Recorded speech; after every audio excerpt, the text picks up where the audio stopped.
Jon Snow stood upon the battlements of Winterfell, gaze fixed on the cold stars above, breath frosting in the starlight. The revelation of his parentage had come to him like a sudden crack of thunder over still water. He was no Stark by blood, not truly, though his character had been forged in that mold since the day he had first drawn breath. He was a Targaryen, Aegon Targaryen, if the whispers of old documents, hidden truths, and the confessions of those who knew were to be believed. The weight of this truth, bearing down upon him night after night, had changed him in ways even he had not anticipated. The North, he had always believed, would be his ultimate belonging, a place where his loyalty was unquestionable. His name, though bastard, carried pride. But the illusions were now shards beneath his feet. The discovery cast a stark and unyielding light on a lifetime of half-understood moments and misgivings. And so, he felt like a man suspended between two realms, belonging to neither. He had not asked to be Aegon Targaryen. He had not asked for the rightful claim to the Iron Throne. He had not asked to be wrenched away from the identity of a northern bastard, a boy with no name to inherit. Rhaegar Targaryen's blood was said to run strong in him. Some claimed he even had the same soulful eyes. Others whispered that his temperament had always set him apart from the dire, silent ways of the Starks. Jon did not know how to feel about such remarks. He had grown up idolizing Ned Stark's sense of honor, his unwavering dedication to duty. But to learn that Ned had covered up the truth about Jon's mother and father, that he had allowed Jon to wear the badge of bastard to protect him, it sent cracks through the foundation of Jon's very self. In the weeks following the victory over the threat in the north, there had been celebrations, feasting, and for a time, unity. The living had triumphed over the dead. Winterfell stood as a testament to their resilience. But after that unity had settled, the old fractures began to reappear. The lords and ladies bickered, alliances were tested, and loyalties wavered in the face of new possibilities. As word seeped out, he was not certain who had first let it slip. About Jon's Targaryen blood, many of the northern lords grew wary. Some felt betrayed. Others felt as though they had been deceived. He recalled a tense meeting in the Great Hall where Lord Glover had risen, eyes hard, and declared that the North would not bend to a Targaryen, not again. More voices joined the outcry, asserting that they had rallied behind the king in the North, the man they believed to be Ned Stark's son, not the spawn of the Dragon Prince who had set the world on fire so many years past. Lord Glover's bluntness hurt Jon more than he had expected.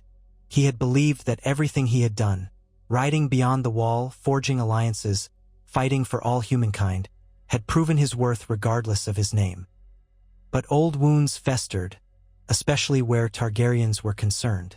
And the North remembered.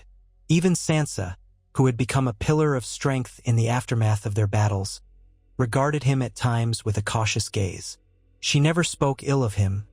She was far too politic for that. Yet he could sense her reevaluating him, calculating how to maintain the North's autonomy while not casting him aside entirely. Arya was more direct. She confronted him in the courtyard after a practice bout with Gendry. "So what if you're a Targaryen?" she said. "You're still my brother." Her fierce stare brokered no argument. But there was something in her tone that told him she feared losing him, that perhaps he would betray his family by embracing his heritage. It was another wedge. The North might see him as alien now, but even in the heart of his siblings, a quiet wariness had begun to grow. Jon took a deep breath, filling his lungs with the chill air of his homeland. And yet, was it really his homeland? He had sworn vows to the Night's Watch once. He had been prepared to die for the North. He had fought and bled to protect it. Now, watching the distant flickers of torchlight from the town below, hearing a lone wolf's lament from the godswood, he felt an ache that went deeper than any wound. Perhaps the North would never truly accept him again, not with the truth out. Perhaps, in their eyes, he would always be an interloper. He remembered an offhand comment Samwell Tarly once made after they'd uncovered the secret of his parentage. "If you are a Targaryen," Sam had mused, eyes wide with wonder, "then maybe in Old Town they might have records, or maybe in Highgarden. If the Tyrell Library still stands, there might be histories about your lineage, Rhaegar's letters." A fleeting mention, but it stayed with Jon, lingering in the recesses of his mind. At first, he dismissed the idea. The seat of House Tyrell had been ravaged during the wars. House Tyrell itself was gone, cut down by Cersei Lannister's machinations and the lethal cunning of others. The Reach had new claimants, but who truly ruled it now? Reports varied, but it seemed some lords who had bent the knee to Daenerys had taken partial control, while others aligned with whomever promised them the best advantage in the chaotic aftermath. The mention of the Reach, though, summoned a mental image of green fields, golden roses, and tall spires. It felt far removed from the biting cold of the north. Yet, if he were to prove his Targaryen claim and not be constantly reviled for it, perhaps a place that had once cherished the Targaryens' alliance might harbor a better welcome than the north. And so, as the nights dragged on and the looks of mistrust from northern lords grew more pointed, he found himself lingering on the notion. What if he let the north go? What if he accepted that no matter how much he loved it, it would never love him back the same way, not after such a betrayal of their expectations? He was not a man who sought power for power's sake, but if he was indeed Aegon Targaryen, if it was his name and his blood that shaped part of the realm's destiny, was he not obliged to learn more? The choice weighed on him like a chain around his neck. But a chain, he realized, can hold a man in place or lead him somewhere else entirely. One morning he found himself striding down the corridors of Winterfell, ignoring the faint scowls of the guards who bowed out of duty but frowned the moment his back was turned. He sought out Lady Sansa. She was at the high table in the great hall, poring over a ledger and discussing provisions with Brienne. Upon seeing him, Sansa dismissed Brienne with a nod and turned her cool blue eyes on him. "Jon," she said quietly. "What news?" He took a moment to measure his words. "I'm leaving," he said at last. Sansa did not flinch. She folded her hands neatly, eyes flicking down to the ledger as though it contained hidden truths. "For how long?" He drew in another measured breath. "I don't intend to return, not as the king in the north. I don't belong here anymore." At that, she looked up sharply, and for a fleeting moment, he saw real hurt in her gaze. "You have always belonged here," she said in a whisper. "But I know what you mean." She rose, stepping around the table. In the echoing silence, her footsteps rang with finality. "Where will you go?" Jon shrugged. "South. To the Reach, perhaps. To learn more about my father, if I can. To find a place where I'm not an outcast or a traitor. The North sees me as a Targaryen now, Sansa. That name does not bring them comfort. And they—" He paused, chewing on his next words. "They do not want to bend the knee to another Targaryen." Sansa pressed her lips together. She was never one to beg, nor to show vulnerability easily. "And you think the Reach will be different?" He could not say for certain. "Maybe. I can't stay here, that much is clear." He reached out tentatively, placing a hand on her shoulder. "You were born to rule Winterfell more than I ever was, Sansa. Led them well." She regarded his hand upon her shoulder and then placed her own over it. "Do what you must, Jon. But you will always have a place here, even if the North has grown cold to you." A sad half-smile curved her lips. "And remember who you are above all else. Not a name or a bastard or a title. Remember the man you are." That evening, he said his farewells to Arya. She had no flowery sentiments for him, only a terse hug and a stern admonishment to do what's right, not just what's easy. Bran, distant as ever, only gave him a long look and said, "You are who you choose to be, Jon." The words echoed eerily in his mind, as if layered with some deeper knowledge gleaned from beyond the mortal realm. The following morning, before dawn, he saddled his horse, donned a cloak to guard against the lingering chill, and rode south from Winterfell with Ghost padding at his side.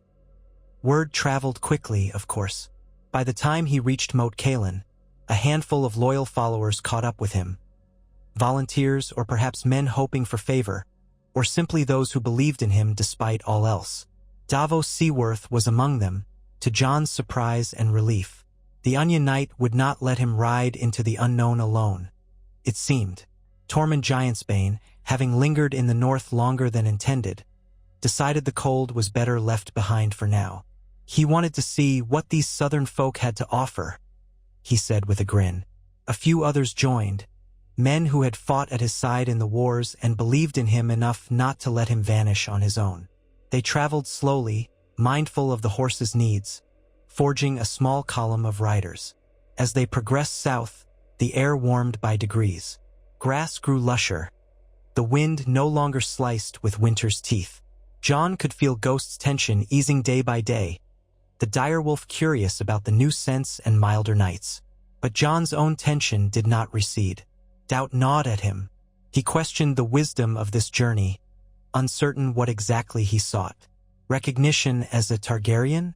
A claim to some seat in the south? Or just the faint hope that somewhere he could be at peace with who he was? They skirted the edge of the riverlands, passing farmland and war-scarred villages. Some people recognized him, or at least recognized the sigil he still bore. A dire wolf on a field of white, though it was now joined by a faint dragon crest he had quietly stitched underneath, a symbol half hidden by his cloak, uncertain whether to wear it proudly or keep it concealed. The people who saw him had various reactions, from curious stares to hesitant bows. Word of the Targaryen queen, who had come from across the sea and then vanished in the chaos of the wars, still lingered. Rumors abounded about whether Daenerys Targaryen still lived, whether she had retreated or been slain. Jon avoided addressing these rumors directly. The memories of their bond were too painful, too complicated. By the time they reached the edges of the Reach, the landscape had changed drastically. Rolling fields of wheat, orchards of ripe fruit, and hills crowned with colorful wildflowers stretched beneath a gentler sun. The roads were better maintained, as the Reach had long been one of the most fertile and wealthiest regions of Westeros, second only to the Crownlands in their attention to infrastructure. Yet the scars of war were present here too, in the burned-out shells of a few homesteads, the occasional deserted hamlet whose inhabitants had fled or been conscripted. Still, it was a land more full of promise than desolation. They spent the night in an inn just beyond the Mander's banks, where an old man with a mottled beard told them news of a young lord newly in possession of Highgarden, one Sir Alistair Graceford, who had been granted the seat after the Tyrells fell.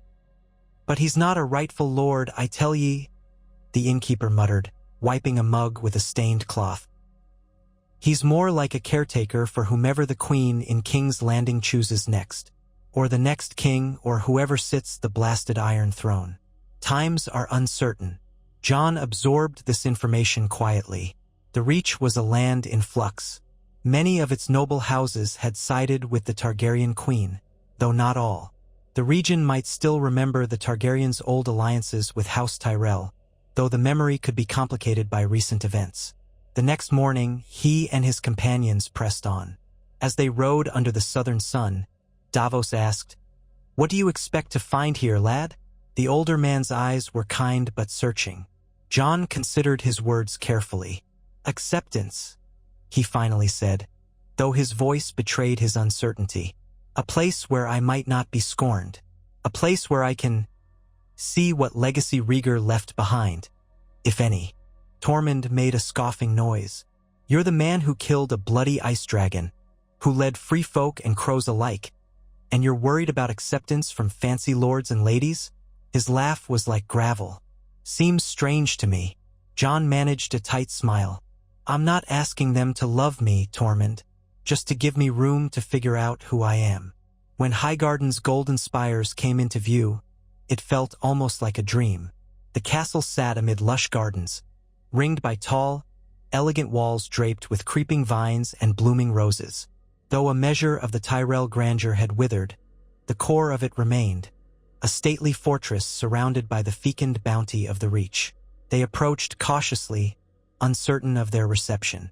The gates were guarded by a small contingent of men bearing the sigil of House Graceford, a black field with a white cross. They looked somewhat ill at ease, as though they too were unaccustomed to their new station. Jon dismounted, Davos at his side, to speak to the captain of the guard. "I come seeking audience with Lord Graceford," Jon said. His voice was calm, but inside he was bracing himself. "My name is Jon." He paused, grappling with which name to use. Was he Jon Snow here, or Aegon Targaryen? "I am called Jon Targaryen," he finally said, forcing the name across his lips. "I wish to speak with him about matters of the realm." The guards exchanged glances, unsure. One, an older man with lines etched in his brow, cleared his throat. "We'll send word. Wait here." He was cautious, but not outright hostile. That alone was a small relief. They waited outside the gates for a little more than an hour. Jon's group drew curious stares from the castle folk, who bustled in and out with wagons of produce, bales of hay, and sacks of grain. He noticed how well-tended the roads and orchards were, a testament to the region's resilience. At last, they were admitted into the courtyard.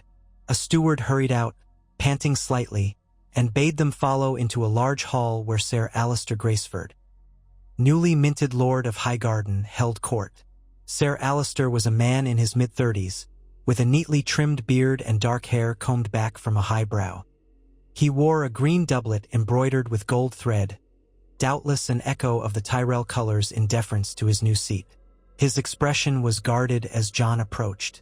Around them, a handful of local lords and ladies stood, whispering behind raised hands. A hush settled when Jon came to a stop several paces from the dais. "Jon Targaryen," Ser Alistair said, placing careful emphasis on the surname. "That is quite a claim. I've heard rumors, of course." His eyes flicked to Davos and Tormund before returning to Jon. "Why have you come to Highgarden?" Jon bowed his head politely. "My lord, I come seeking knowledge of my father's lineage, of House Targaryen's ties to the Reach. I've been told that Highgarden's libraries once held records, histories, correspondences, possibly letters from Rhaegar Targaryen. I had hoped to consult them if they remain." There was a moment of silence. The watching courtiers leaned closer, intrigued. "They remain," Ser Alistair confirmed, "though not all. Many were lost or destroyed when House Tyrell fell. Still, we have a significant trove of documents. You say you wish to consult them. Will you be leaving soon after?" Jon considered the question, reading between the lines. The man wanted to know if Jon sought something more, a claim on Highgarden, or an attempt to muster forces in the Reach. "I have no desire to cause unrest," Jon said firmly. "I come as a seeker of knowledge, not a conqueror. The wars have taken too many lives already." Ser Alistair studied him, measuring the sincerity in Jon's voice. Then, unexpectedly, the new lord smiled. A small, polite thing, but not unfriendly. "Then you are welcome. If you honor Highgarden's peace, we will extend courtesy to you and your company. You may consult our records under the watch of my steward. You shall be given chambers, and your men can make camp in the outer courtyard if that pleases you. We have some vacant barracks as well." A subdued ripple of relief went through Jon's companions. Jon himself felt a flicker of hope. This was not the North. There was no immediate condemnation or refusal. "You have my thanks," he said, inclining his head. He spent the next days poring over documents in a dusty archive tucked into one of Highgarden's lesser towers. The sun streamed in through high, arched windows draped in ivy, illuminating stacks of parchment and books that had been hastily reorganized during the transitions of power. The steward, a wiry man named Harold, assisted dutifully, though he watched Jon with quiet curiosity.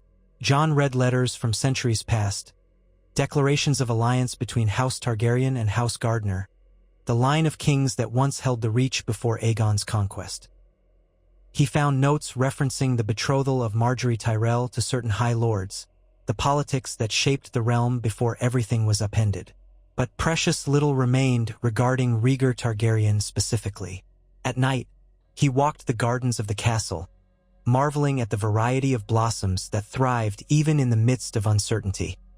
He was not alone in his wonder. Davos sometimes joined him, ever the kindly presence at his elbow. Tormund usually busied himself drinking or regaling the Reach soldiers with wild tales from beyond the wall, half of which they likely disbelieved. Ghost roamed as he pleased, gaining a measure of startled respect from the guards who had never seen a direwolf. As the days passed, word spread of Jon's presence. Some came to see him out of curiosity, to see the man rumored to be a Targaryen who had once been proclaimed king in the north. Others, especially older knights who remembered tales of Rhaegar's chivalry, arrived uncertain if they would find echoes of that prince in Jon's bearing. Jon did not court their adoration, but neither did he refuse to speak with them. He found himself drawn into conversations about the future of the realm.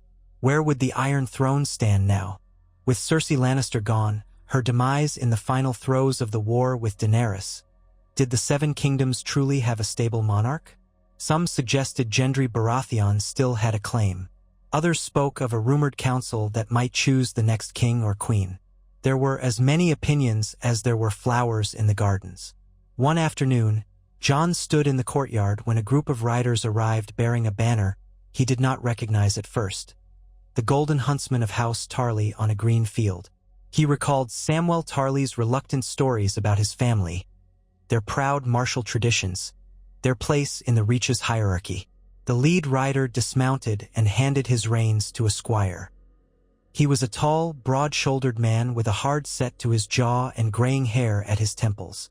The crest on his breastplate identified him as Randall Tarly's cousin, Lord Adam Tarly, or so the whispered talk claimed. Jon expected hostility. House Tarly had not been kind to Sam, and had once taken arms against the Targaryen queen. But Lord Adam approached him with a measured bow. "Jon Targaryen, I presume," he said. "I have come to see the man who claims the blood of Rhaegar, to see what kind of man he is." Jon dipped his head in acknowledgement. "I do not claim anything beyond my parentage, my lord. I understand House Tarly's past dealings with my aunt, Daenerys, were strained." A flicker of pain crossed Lord Adam's features, though his expression hardened quickly. Yes, the Tarly name was burned, quite literally, under a dragon's fury. Much of our house has been in turmoil since. I will not dwell on it further. I only wish to know if you intend to finish what she began. The question hung in the air, tense. Jon chose his words carefully. "I do not come here to conquer," he said again, a refrain he had repeated often. "I want no vengeance. I want no war. If the people of the Reach can see me as an ally, then I will be that. If they see me as a threat, I would prefer to set aside differences rather than stoke them." Lord Adam studied him as though searching for cracks in a stone facade. Slowly he nodded. "Then we have no quarrel," he said quietly. For now, the Tarly contingent stayed a single night, supped with Ser Alistair, and departed in the morning, leaving Jon with a sense of foreboding. He began to realize that the politics of the Reach were a tangle of loyalties and grudges. Some had sided with the Targaryens in the war, others had opposed them, and now, with no strong leadership, old resentments could reignite with ease. Jon's presence, far from unifying them, might serve as a spark to an already smoldering tinder. Yet as weeks turned into a full moon cycle, something unexpected began to happen. Some of the lesser lords, as well as landed knights, came forward, curious about pledging themselves to a Targaryen who was not Daenerys. Jon's reputation as a fair-minded leader, tempered by his experiences in the north, spread quietly. He found himself listening to petitions. Farmers complaining of bandits along the Mander, townsfolk seeking redress for heavy taxes imposed by stewards. None of this was truly his domain, and yet he could not turn them away when they sought his ear. By nature, he was compelled to try to help. Ser Alistair, wary at first, began to rely on Jon's advice.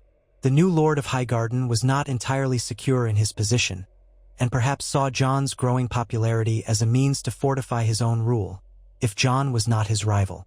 They struck up something of a cautious friendship, discussing how to stabilize trade routes that had been disrupted by the wars, how to handle the remnants of the Lannister influence that still lingered in some corners of the Reach.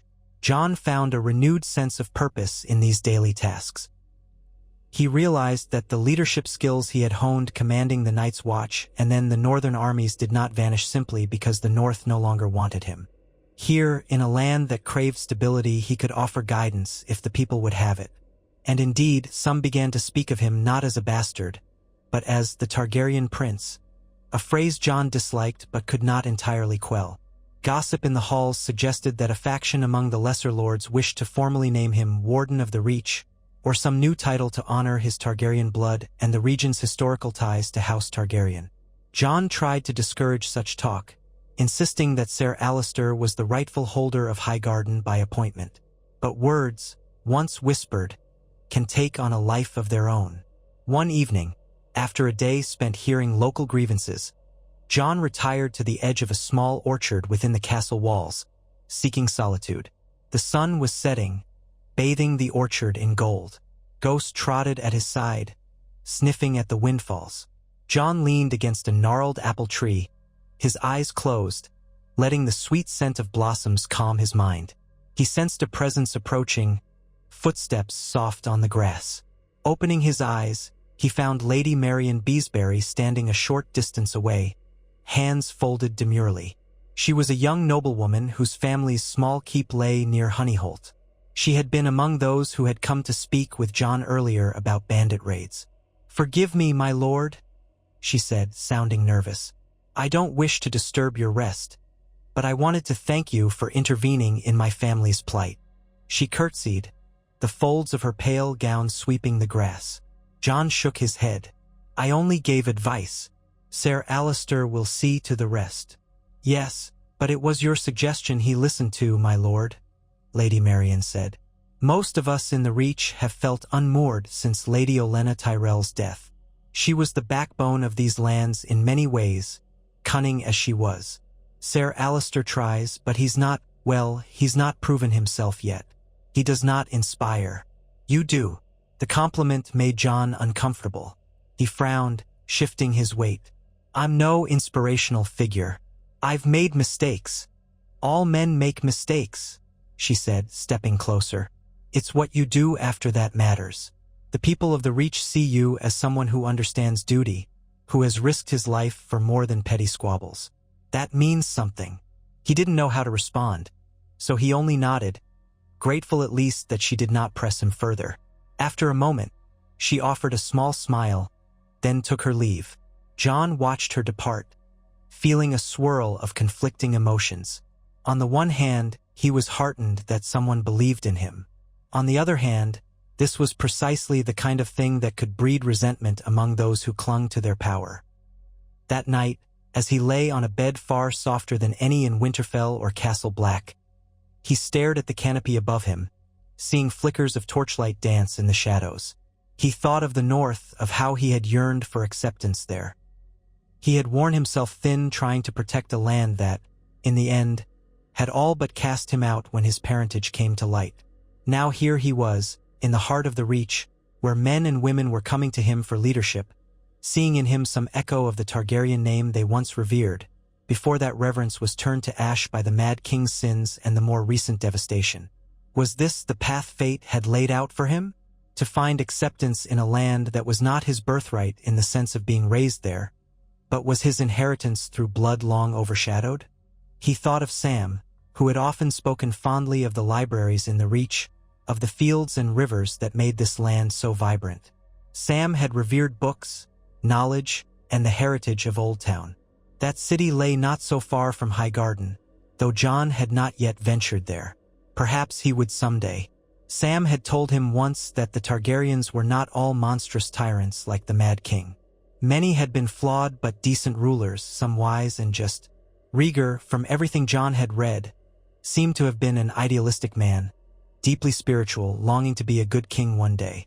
Could Jon truly follow in that tradition, forging a new era for the Targaryen name? Or would he be haunted by the memory of the madness and destruction that Daenerys had unleashed in her final days against King's Landing? The days turned into weeks, and those weeks stretched into 2 moons' turn. By then, Jon had earned a quiet but tangible respect among the castle staff, knights, and local lords who visited Highgarden. He solved a grain dispute by suggesting a fair exchange with the Riverlands. He helped quell a brewing conflict between minor houses with a combination of measured words and a promise of mutual defense. Through it all, he bore himself not as a haughty prince, but as a seasoned leader who understood hardship. Ser Alliser, initially wary, seemed to relax in Jon's presence. There was even talk of raising a new banner that combined the golden rose of House Tyrell with the Targaryen dragon. Pure fancy, Jon thought, but indicative of how the wind was blowing.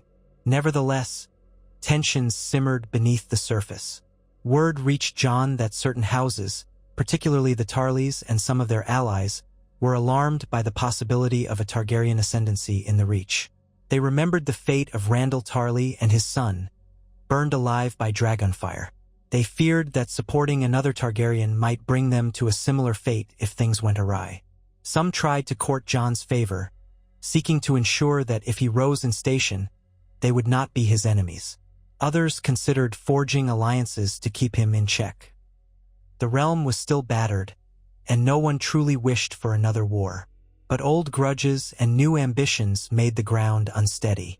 One afternoon, while Jon was supervising an archery practice in Highgarden's yard, a page ran up breathlessly to inform him that a contingent from House Tarly had arrived and demanded an audience. Jon handed off his bow to a stable boy and exchanged a concerned glance with Davos, who had been quietly observing. Tormund, wiping sweat from his brow, smirked. Ah, the Tarleys again. This might be fun. They gathered in the great hall, where Ser Alliser met Jon with a tense expression. They're here to see both of us, it seems, he murmured. Lord Adam has brought more men than before. He claims it's only an escort, but I sense intimidation. Jon nodded, steeling himself. When Lord Adam Tarly entered, flanked by 6 knights in fine armor, the hush in the hall was palpable. Lord Adam's face was stern, but not openly aggressive. He inclined his head to Ser Alliser, then to Jon. I have come with an offer, he said without preamble. Ser Alliser gestured for him to speak. Lord Adam's voice carried with a hard edge. House Tarly does not wish to see more bloodshed in the Reach.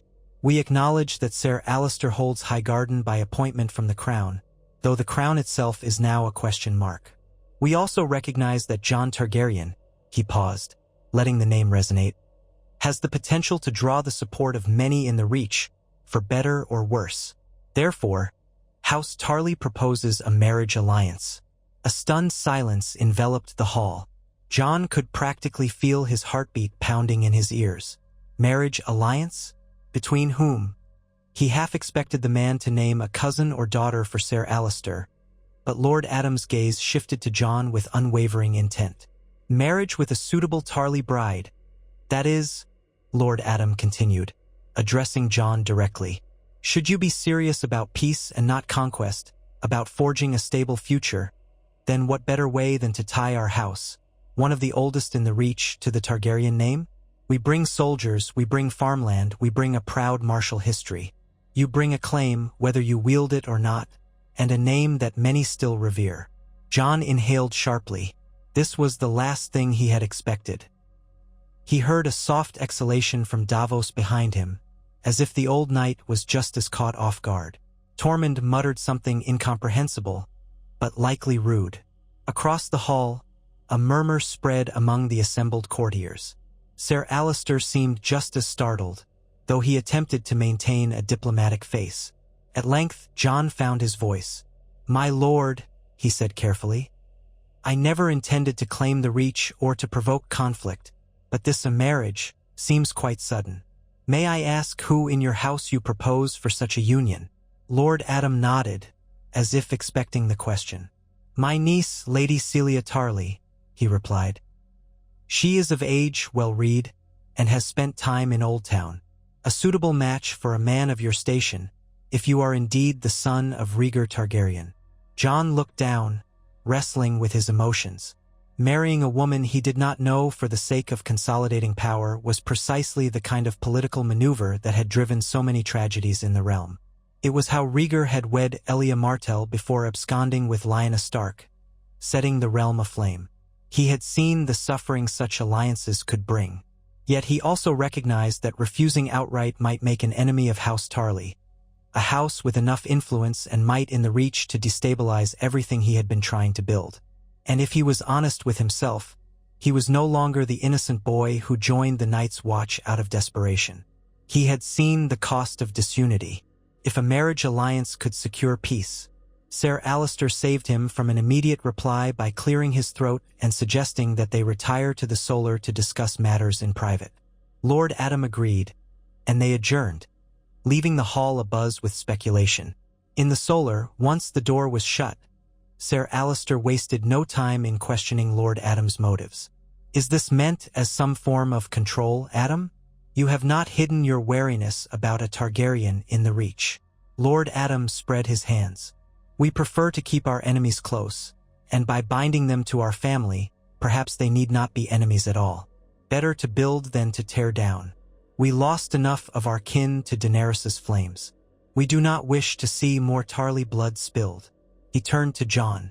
I know it might seem a cold offer, but it is sincere. If you truly aim for stability, this is the way. Jon's mind raced. He barely knew Lady Celia beyond a few glimpses across the hall during official gatherings.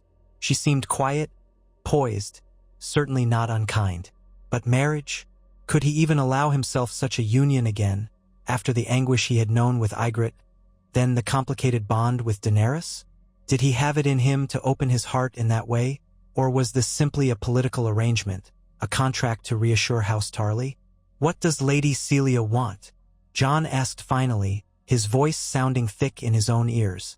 Has she agreed to this? Lord Adam inclined his head. She has.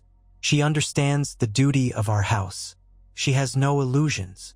Jon couldn't quite hide the flicker of unease that passed over his face, but he nodded slowly. Ser Alistair interjected carefully. This is a significant step. Perhaps we should consider if any other alliances might be possible, or— No, Jon interrupted, surprising even himself with the firmness in his tone. If House Tarly is willing to meet me halfway, I should at least consider it. I want no more wars here in the Reach. If a marriage can help ensure that, so be it. He lifted his gaze to Lord Adam. Allow me time to speak with Lady Celia in private. If she is truly willing, then I will consent. Lord Adam nodded in approval, and Ser Alistair looked somewhat relieved, although attention still hung in the air. The rest of the day was a blur. Jon found his appetite lacking at supper, too distracted by the implications of this proposal. Davos, after supper, approached him quietly and asked if he was sure about this course of action. Jon shook his head. I'm not sure of anything, but I know that if I refuse, House Tarly will view it as a personal slight. They might become adversaries again. The Reach is fragile, Davos. I don't want to be the spark that sets it ablaze once more. Davos placed a hand on Jon's shoulder. You have a good heart, lad. Just remember that it's your life, too. Don't lose yourself in this new land. The next day, Jon met Lady Celia Tarly in one of Highgarden's gardens, accompanied at a discreet distance by a chaperone, a Tarly cousin who lingered out of earshot. Lady Celia was perhaps 20, with auburn hair braided neatly. She wore a soft green gown, modest but finely stitched, and her hands were clasped in front of her, betraying a slight tremor of nerves. They walked among rose bushes and trellises laden with flowering vines, exchanging pleasantries at first. She spoke softly of her time in Old Town, how she had studied languages and music under the tutelage of Septas. She seemed intelligent, polite, but there was a reserve in her eyes. Jon guessed she was as uncertain about this arrangement as he was. At length, he stopped near a stone bench partially concealed by climbing roses. Lady Celia, he said, turning to face her, you must know that I did not expect this. If I consent, it's because I want what's best for the Reach, not because I'm seeking a crown or any such thing. I would not wish to force you into a match you do not desire. She lowered her gaze briefly, then met his eyes with surprising steadiness. I appreciate that, my lord, but House Tarly has always prized duty. If my marriage to you can prevent more violence, if it can help restore stability, then I accept it willingly. That does not mean I have no doubts or fears, but I would prefer to face those fears alongside a man who has proven himself honorable, rather than one whose name means nothing to me. The sincerity in her voice was disarming. Jon nodded, feeling both relief and a pang of guilt that she felt so bound by obligation. Still, he could not deny the practicality of the arrangement. If forging a matrimonial alliance kept the reach from fracturing, perhaps it was worth it. They continued to talk about the responsibilities she anticipated, about Jon's experiences in the north, about what being a Targaryen meant to him. He admitted he was still coming to terms with it. By the end of the conversation, though they were still largely strangers, there was at least a foundation of mutual respect and a shared sense of duty. Lady Celia parted from him with a measured curtsy and a small, brave smile. Preparations for the wedding moved quickly, almost too quickly for Jon's comfort. Yet he understood the urgency from a political standpoint. House Tarly wanted a firm commitment before the region's lords started to question the alliance, or before some external threat intervened. Ser Alliser seemed content enough to allow Highgarden to host the ceremony, and in truth it made sense. Highgarden was the symbolic heart of the Reach. The local lords were invited, and many accepted, eager to witness the union that might define the region's future. Jon found himself swept up in a whirlwind of arrangements. Fittings for new garments, though he insisted they not be too lavish, discussions about the feast, and a dozen other details he never thought he'd have to worry about. Davos remained at his side, the old knight's presence a grounding force. Tormund, on the other hand, simply grinned and teased Jon about how the Southrons handled weddings. On the day of the ceremony, the sun shone brilliantly over the gardens of Highgarden. The air was fragrant with the scent of roses, jasmine, and freshly cut grass. Jon stood at the end of a small aisle lined with flower petals, wearing a doublet of deep gray trimmed with subtle red, an unspoken nod to his Targaryen heritage, though he refused to don the three-headed dragon crest in any ostentatious form. He felt a flutter of nerves unlike anything he had known on the battlefield. Ghost was not by his side. The dire wolf had been deemed too intimidating for the delicate sensibilities of this gathering and was left to roam a quiet orchard. When Lady Celia Tarly appeared, escorted by her uncle Lord Adam, a hush fell over the assembled guests. She wore a pale green gown that trailed behind her, a simple garland of white roses in her hair. She looked poised, though Jon could see a flicker of nerves in her eyes. He exhaled slowly, reminding himself that this was not a love match in the fairy tale sense, but a partnership born of necessity. Perhaps in time, affection or respect could grow. He offered a reassuring nod as she approached. A septon officiated, leading them through the traditional vows of the Faith of the Seven, a ritual with which Jon was only somewhat familiar, having spent most of his life in the north where the old gods reigned. He repeated the words with careful enunciation, feeling the weight of each phrase of commitment. Lady Celia did the same, her voice soft but clear. When they were pronounced man and wife, Jon bent his head to gently kiss her cheek. Applause rose among the gathered lords and ladies, if somewhat restrained. Politically expedient though it may have been, it was still a wedding, and tradition demanded a show of approval. The feast that followed was sumptuous. Musicians played lively tunes while servants brought out roasted game, fresh fish from the mander, and an array of fruits and cheeses. Wine flowed freely, loosening tongues and filling the garden with laughter and the din of conversation. Jon was seated beside his new wife at the high table, an odd feeling settling over him as he looked out over the guests. Many of these people had once served House Tyrell with fierce devotion. Now they looked to a man who bore the Targaryen name, and to a new Lady Tarly by his side. Lady Celia turned to him at one point, a hesitant smile on her lips. "Are you well, my lord?" she asked, keeping her voice low so as not to be overheard by the revelers. Jon forced a small smile of his own. "As well as a man can be on his wedding day," he replied softly. "I hope you do not regret this." She considered him for a moment. "I do not regret it," she said, "though I do wonder what lies ahead." He followed her gaze to the vibrant crowd, the swirl of colors, the flash of jewels, the glint of armor in the sunlight. "So do I," he admitted. As dusk descended, lanterns were lit throughout the gardens, casting everything in a warm glow. Jon slipped away from the high table for a moment, feeling the need for a breath of fresh air away from prying eyes. He stepped to the edge of the courtyard, watching the sky turn shades of pink and violet over the rolling fields. Ghost padded up to him, having found his way past the guards. Jon knelt down to scratch behind the direwolf's ears.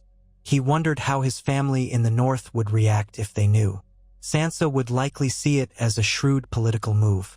Arya would probably scoff at the idea of marrying for alliances. Bran. Who knew what thoughts swirled in Bran's mind now? A pang of longing struck Jon. He missed them, missed the cold, crisp air, the smell of pine. But he also remembered the stony faces of the northern lords, the sense that he was an outsider in the only home he had ever known. Here, at least, he was forging something new, tentative though it might be. Davos found him there, swirling a cup of wine. "Congratulations, my king," the older man teased, though the warmth in his voice was sincere. A bride, a seat of influence. Who would have thought it? Jon shook his head. "I'm no king, and Highgarden still belongs to Ser Alliser. I'm only a Targaryen," Davos finished gently. "And in the Reach, that name carries more possibilities than you might be comfortable with." Jon rose, letting his hand fall from Ghost's fur. "I just want peace, Davos, and to help these people rebuild." Davos said, sipping his wine. "But sometimes, lad, peace requires a strong hand at the helm. We saw what happened after the war. People scrambling for power, petty squabbles turning into bloodshed. If a Targaryen in the Reach can hold the region together, then that might be your duty now." Jon didn't respond, but he felt the words settle heavily upon him. Duty once again. He had sworn vows to the Night's Watch, had fought for the North, had bent the knee to Daenerys for the good of the realm. Now, for the sake of stability in the Reach, he had married a Tarly. Perhaps the pattern of his life was clear. Serve, sacrifice, and hope that it was enough to prevent more tragedy. As the wedding feast wound down and people drifted off, some to their chambers, some to continue drinking in smaller circles, Jon escorted Lady Celia to the suite of rooms Ser Alliser had provided for them. The wedding night loomed, an intimate moment that Jon faced with uncertainty. Outside the door, they paused, and he could see her breathing shallowly. She looked at him, expression torn between duty and nervous anticipation. He lowered his head slightly. "We don't have to rush anything," he murmured. "I know this marriage was made for political reasons. We can take the time to get to know one another." She let out a breath of relief that she'd likely been holding all night. "Thank you, my lord. That's kind of you. Perhaps we can share a cup of wine, talk a while." Jon managed a small smile, and together they went inside. The room was candlelit, a soft glow illuminating the tapestries on the walls. A table had been laid out with wine and fruit, a symbolic gesture of welcome for a newly wedded couple. Ghost lay curled on a rug near the fireplace, a silent sentinel. They sat by the fire, cups in hand, sharing small pieces of conversation. About her upbringing in Horn Hill, about his years in the Night's Watch, the battles he had fought, the friends he had lost. There was a certain melancholy in his voice as he spoke of Ygritte, a woman of the free folk, and Lady Celia listened attentively, her gaze compassionate rather than judgmental. Over time, the tension eased a little, and though the physical consummation of their marriage seemed a distant possibility that night, they found a measure of companionship in the glow of the embers. In the days and weeks that followed, people began to speak of Jon Targaryen and Celia Tarly in the same breath, a symbol of unity. Though Ser Alliser remained the official lord of Highgarden, Jon and Celia's influence was felt. They traveled to nearby villages, hearing grievances, offering solutions where they could. Lady Celia, with her quiet intellect, proved adept at negotiating with local merchants, ensuring supplies reached the outlying communities still recovering from the wars. Jon, meanwhile, oversaw the training of a small but capable guard force.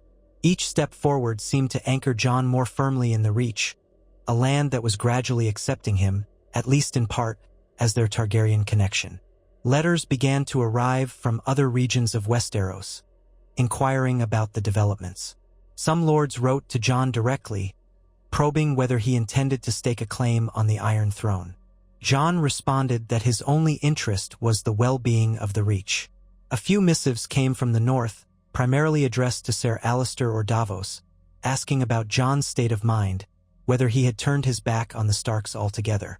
He never replied to those, unsure how to convey the complex truth that he still cared for his family, even if they could no longer accept him as one of their own. Over time, the seeds of respect, and, in some corners, loyalty, were sown among the lords and small folk. With House Tarly now bound to him through marriage, many who had feared a Targaryen resurgence began to see a path to cooperation. The region grew calmer, trade flourished, and roads were made safe again. Jon's name was spoken in the taverns and farmsteads, often accompanied by cautious optimism. At nights, Jon and Celia shared more of themselves. They continued to grow closer, though it was a gentle, unhurried process. She was patient with his brooding silences, his haunted memories of war and betrayal. He found solace in her steady presence, grateful for her empathy. Their marriage had begun as a political arrangement, but slowly, it showed the possibility of true partnership. Yet shadows remained. Rumors persisted that certain houses were gathering in secret, discontent with the new order. A few minor lords still smoldered with resentment for Targaryen power. Occasional reports surfaced of bandits carrying banners reminiscent of old Tyrell loyalists, though no one seemed to know who led them, if anyone. Jon suspected these pockets of unrest would not vanish overnight. The question was whether they would attempt something drastic. The first true test came when a messenger from Old Town arrived in Highgarden, bearing news of an armed group occupying a small border keep near the Rose Road, terrorizing travelers. The keep had once belonged to a branch of House Florent but had been abandoned during the wars. Now, it seemed, some opportunists had taken it over, styling themselves as defenders of true Reach blood. The messenger hinted that they rallied behind the notion that no Targaryen should be allowed influence in these lands ever again. Jon knew he could not ignore this. Ser Alliser agreed. They had to respond before the group grew bolder. A small force was assembled, Jon, leading a contingent of Highgarden soldiers and Tarly men, accompanied by Davos and Tormund. Celia remained behind, overseeing the day-to-day affairs. Jon promised her he would return soon, but he saw the fear in her eyes.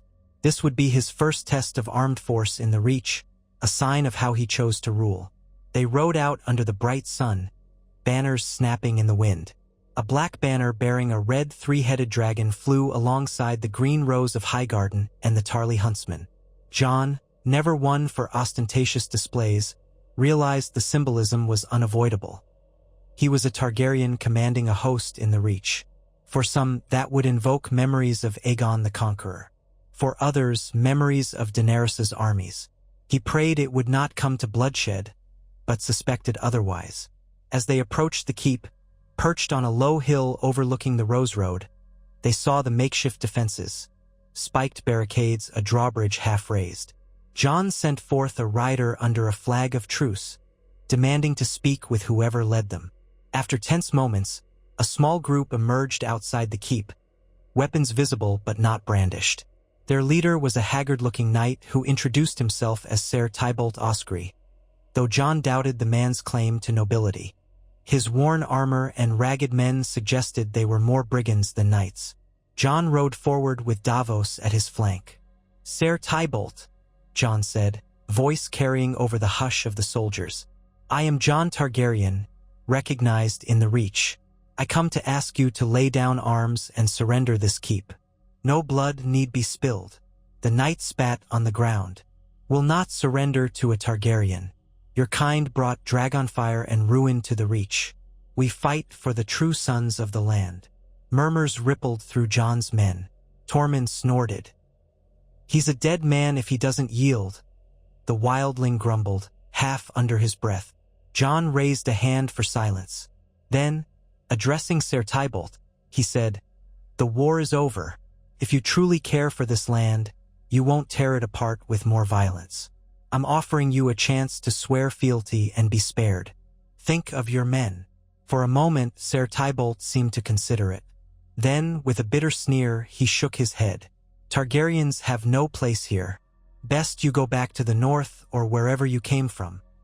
He gestured to his men, and with alarming speed, they drew crossbows hidden behind the barricades.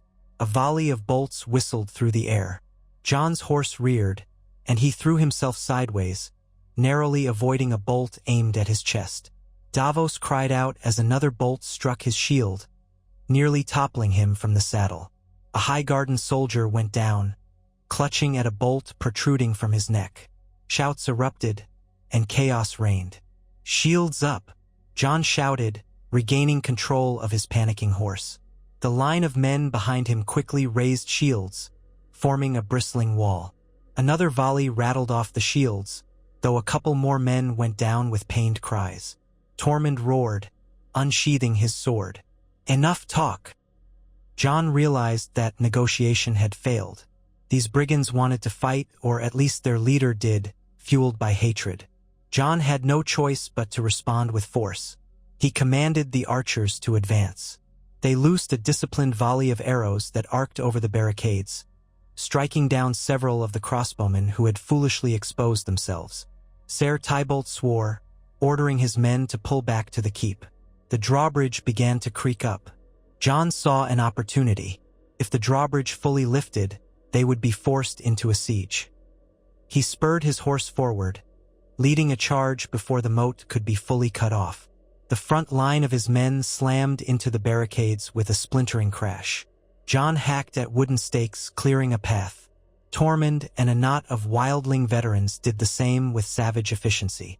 Crossbow bolts whizzed overhead, but soon the fighting was hand-to-hand, too close for ranged weapons. Jon's sword, Longclaw, the Valyrian steel blade once belonging to House Mormont, flashed in the sun. He parried a strike from a ragged fighter, then countered with a swift blow to the man's shoulder, forcing him to drop his weapon. Another lunged from the side, but Davos deflected the thrust with his shield, allowing Jon to land a pommel strike that sent the brigand reeling. The smell of sweat, blood, and churned earth filled Jon's senses, reminding him of battles past. They reached the edge of the moat just as the drawbridge was nearly vertical. With a surge of effort, Tormund and two others grabbed the bottom of the bridge, straining to keep it from fully rising. Arrows from Jon's archers pinged against the keep walls, suppressing the defenders there. Jon slid off his horse and rushed forward, thrusting his weight into the causeway. Gradually, with shouts of exertion, they forced it down enough for Davos and several men to scramble across. A furious melee erupted on the other side as the defenders tried to push them back. Jon fought his way onto the bridge, sidestepping a pike thrust, slashing at another man's thigh. The boards were slick with blood. Ghost suddenly appeared, having raced through the fray, leaping upon a crossbowman who had taken aim at Jon's back. The man screamed, dropping his weapon as the direwolf's teeth closed around his arm. Within minutes, Jon's forces overwhelmed the ragged defenders. Some threw down their arms and begged for mercy. A few fought to the death. Ser Tybolt was among the last, retreating into the keep's courtyard, cornered near a crumbling well. Jon approached, sword in hand, breathing hard. Blood smeared his cheek, but he ignored it. "Yield," Jon commanded, voice echoing. Ser Tybolt's eyes flicked around, seeing he was surrounded. With a despairing snarl, he lunged at Jon. The move was wild, desperate. Jon sidestepped, using Tybolt's momentum against him. He slammed the crossguard of Longclaw into the knight's temple, sending him sprawling. The man's sword clattered to the ground. Panting, Tybolt lifted his head, hatred burning in his eyes. "You think you're any better than your father, Rhaegar? He brought death to these lands, you usurping." Jon pressed Longclaw's tip to the man's throat. "I'm offering you mercy one last time," he said evenly. "Yield, and you'll be taken prisoner to face justice." With a ragged gasp, Tybolt spat blood onto the ground. "I'll never bend to a Targaryen." He tried to rise, reaching for a hidden dagger at his boot. Jon saw the glint of steel and reacted instinctively. He drove Longclaw forward, piercing the man's heart. Ser Tybolt went limp with a shuddering exhale. For a moment, Jon stood there, the gravity of the act weighing on him. Another life ended. More blood spilled for a realm that seemed never to tire of war. He withdrew the blade, wiping it on Tybolt's cloak. Around him, the scene was one of grim victory. Davos was helping a wounded soldier limp across the courtyard. Tormund spat on the ground, cursing the foolishness of men who chose to die for empty ideals. A hush fell, broken only by the moans of the injured. As dusk settled, Jon oversaw the treatment of the wounded and the securing of the keep. The surviving brigands were gathered in the courtyard under guard. Jon spoke with them briefly, promising them a fair trial if they laid down arms. Exhausted, he felt the numbness that always followed battle seep into his bones. When they returned to Highgarden days later, battered but victorious, word of Jon's leadership in quelling the rebellion spread quickly. Some hailed him as a savior who had prevented further chaos.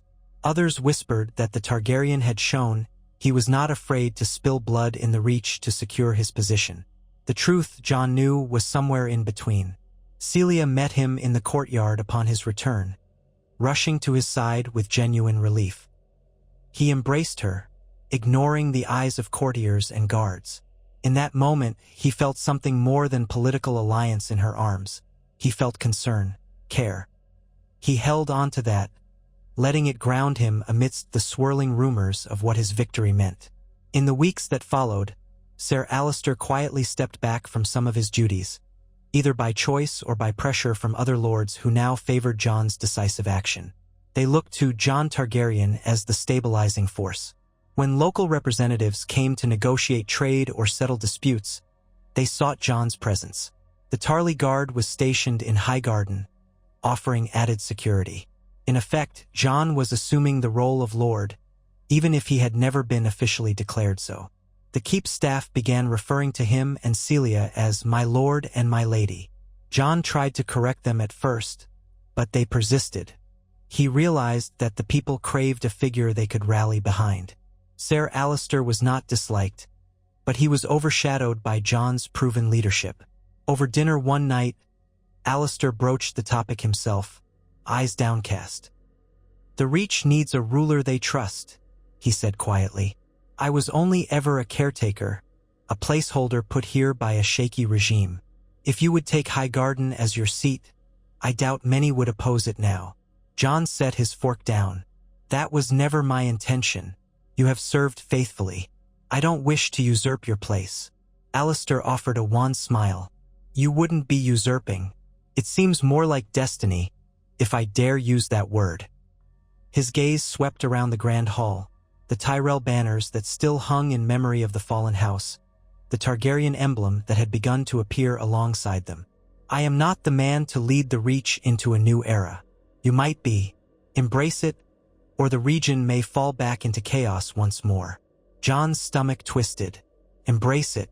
To become the recognized Lord of Highgarden, Warden of the South, even, was a weight he had never truly sought.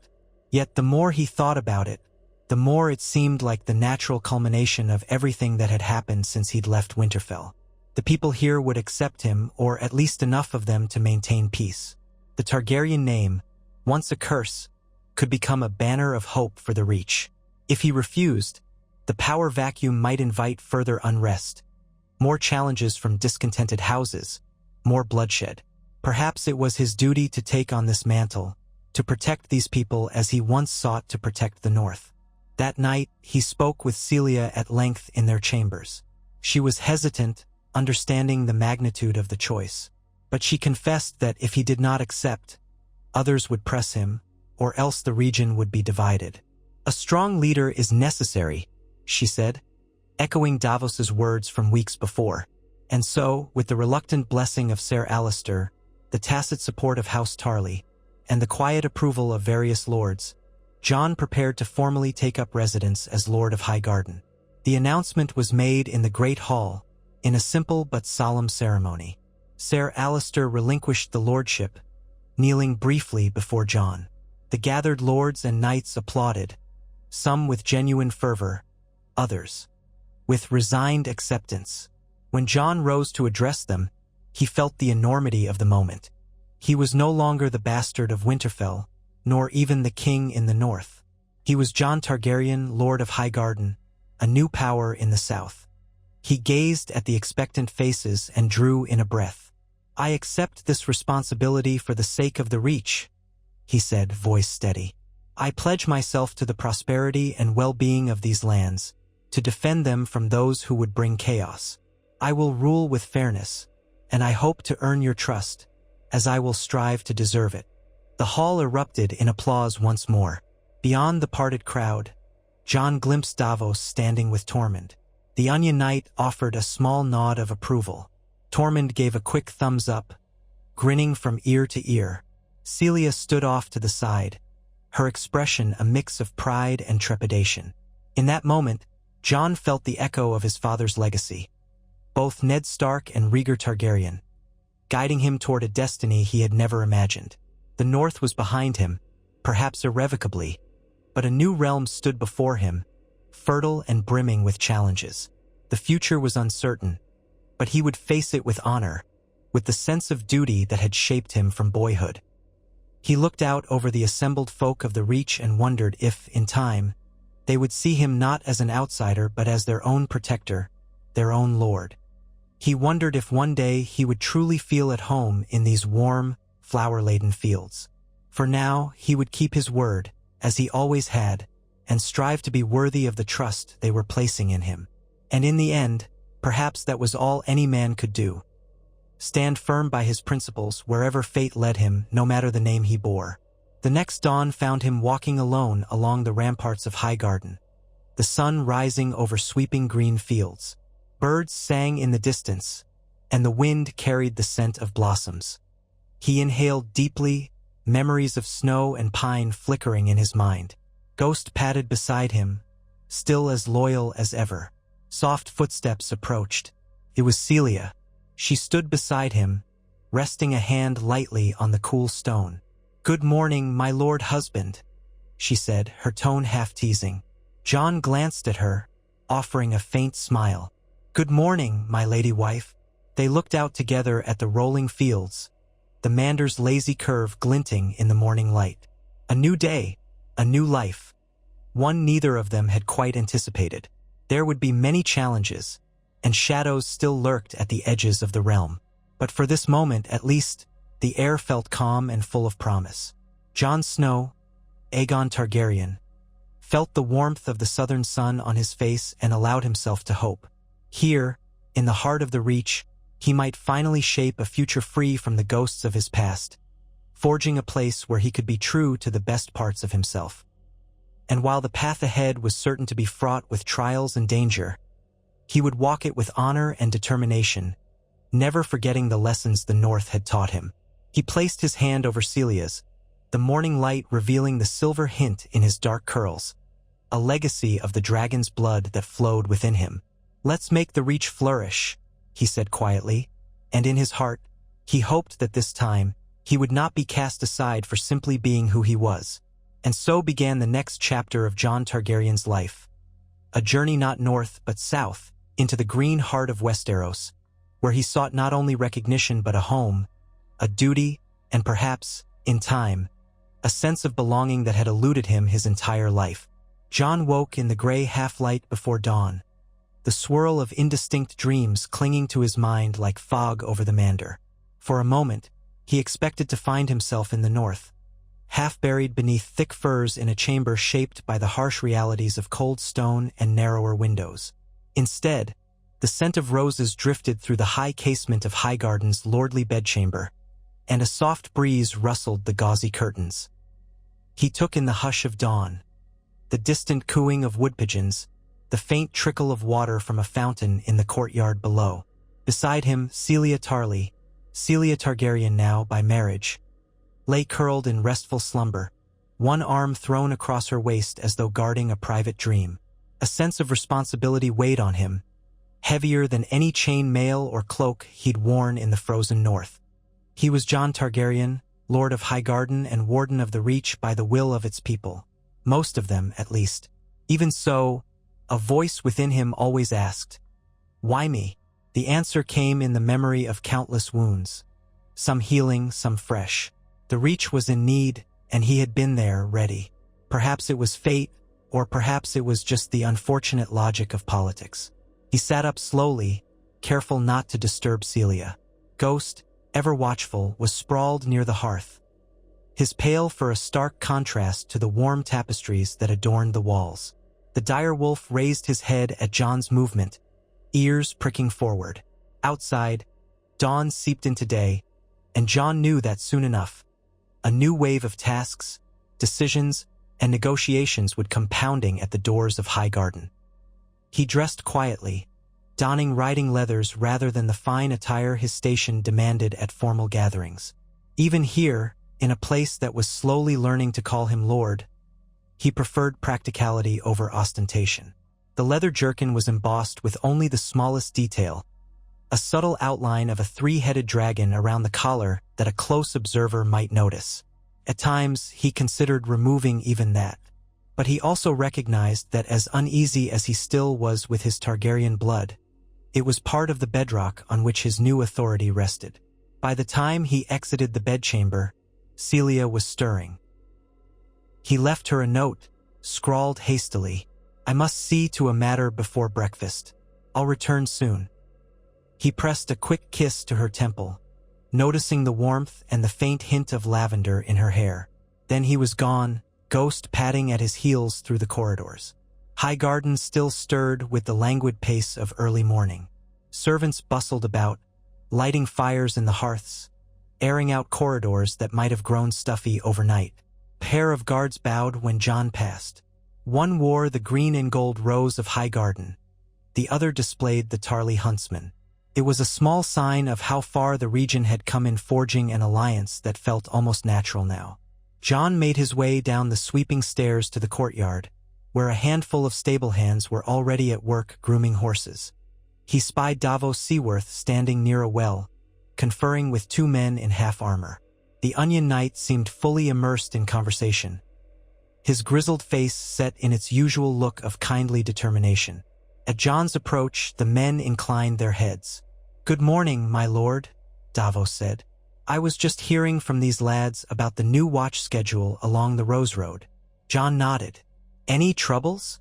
One of the men, an older soldier with flecks of gray in his beard, answered. "No bandits or rebels in the last fortnight. Seems your display of force at that keep made an impression, my lord. Word is spreading that the Warden of the Reach doesn't take kindly to raids." Jon felt only a grim satisfaction at that. He did not relish the memory of putting down Ser Tybolt's rebellion, but if it meant fewer innocents would suffer, then he supposed it was necessary. He dismissed the men with a polite nod, then turned back to Davos. "I'm riding out to the orchard on the eastern side. Could use a bit of fresh air before the day's duties." Davos cocked his head. "Shall I join you?" Jon offered a thin smile. "Not today, but meet me later. There's something I'd discuss." The older man hesitated, but then bowed. "Aye, my lord."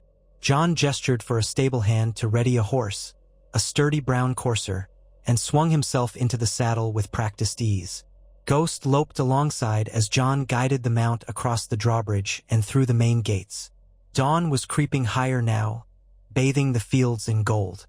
Laborers were already at work in the distance, tending rows of carefully tended vegetables and fruit trees. Some recognized him and offered waves or bows. One or two simply stared, as if uncertain how to greet a Targaryen who had become their lord. He rode in silence, letting his thoughts wander. The orchard he sought was a few miles beyond the castle walls, near a meandering brook. In the weeks since his ascension to Lord of Highgarden, it had become a place of quiet reflection for him, away from the endless swirl of courtiers, letters, and council meetings. The orchard had been planted by House Tyrell generations ago and boasted apple, peach, and plum trees that thrived in the mild climate. When he reached the spot, he dismounted and tied the reins to a low-hanging branch. Ghost prowled among the roots, sniffing at squirrels that darted out of reach. Jon inhaled the sweet scent of ripening fruit, listening to the bubbling of the brook a short distance away. This land truly was a world apart from the North's forbidding terrain. He found it beautiful, though sometimes he missed the austere forests, the stark grandeur of snow-laden plains. He was about to kneel by the brook, perhaps to wash his face, when he sensed a presence behind him, light footsteps on grass, carefully measured. He turned, hand reflexively drifting to the hilt at his hip. He relaxed only a fraction upon recognizing the figure who stepped between the orchard rows. A woman stood there, clad in a plain traveling cloak of deep green, her face half-shadowed by a hood. She pulled the hood back, revealing a narrow, intelligent face, with sharp gray eyes and hair that might once have been bright brown but was now shot through with silver. She carried herself with confidence, though she wore no sigil that Jon could see. "Lord Targaryen," she said softly, inclining her head, "I trust my arrival is not unwelcome." Jon studied her. "That depends on who you are," he replied, "and how you managed to slip past my guards." A ghost of a smile curved her lips. "It seems your men at the gate were informed that I come bearing important tidings.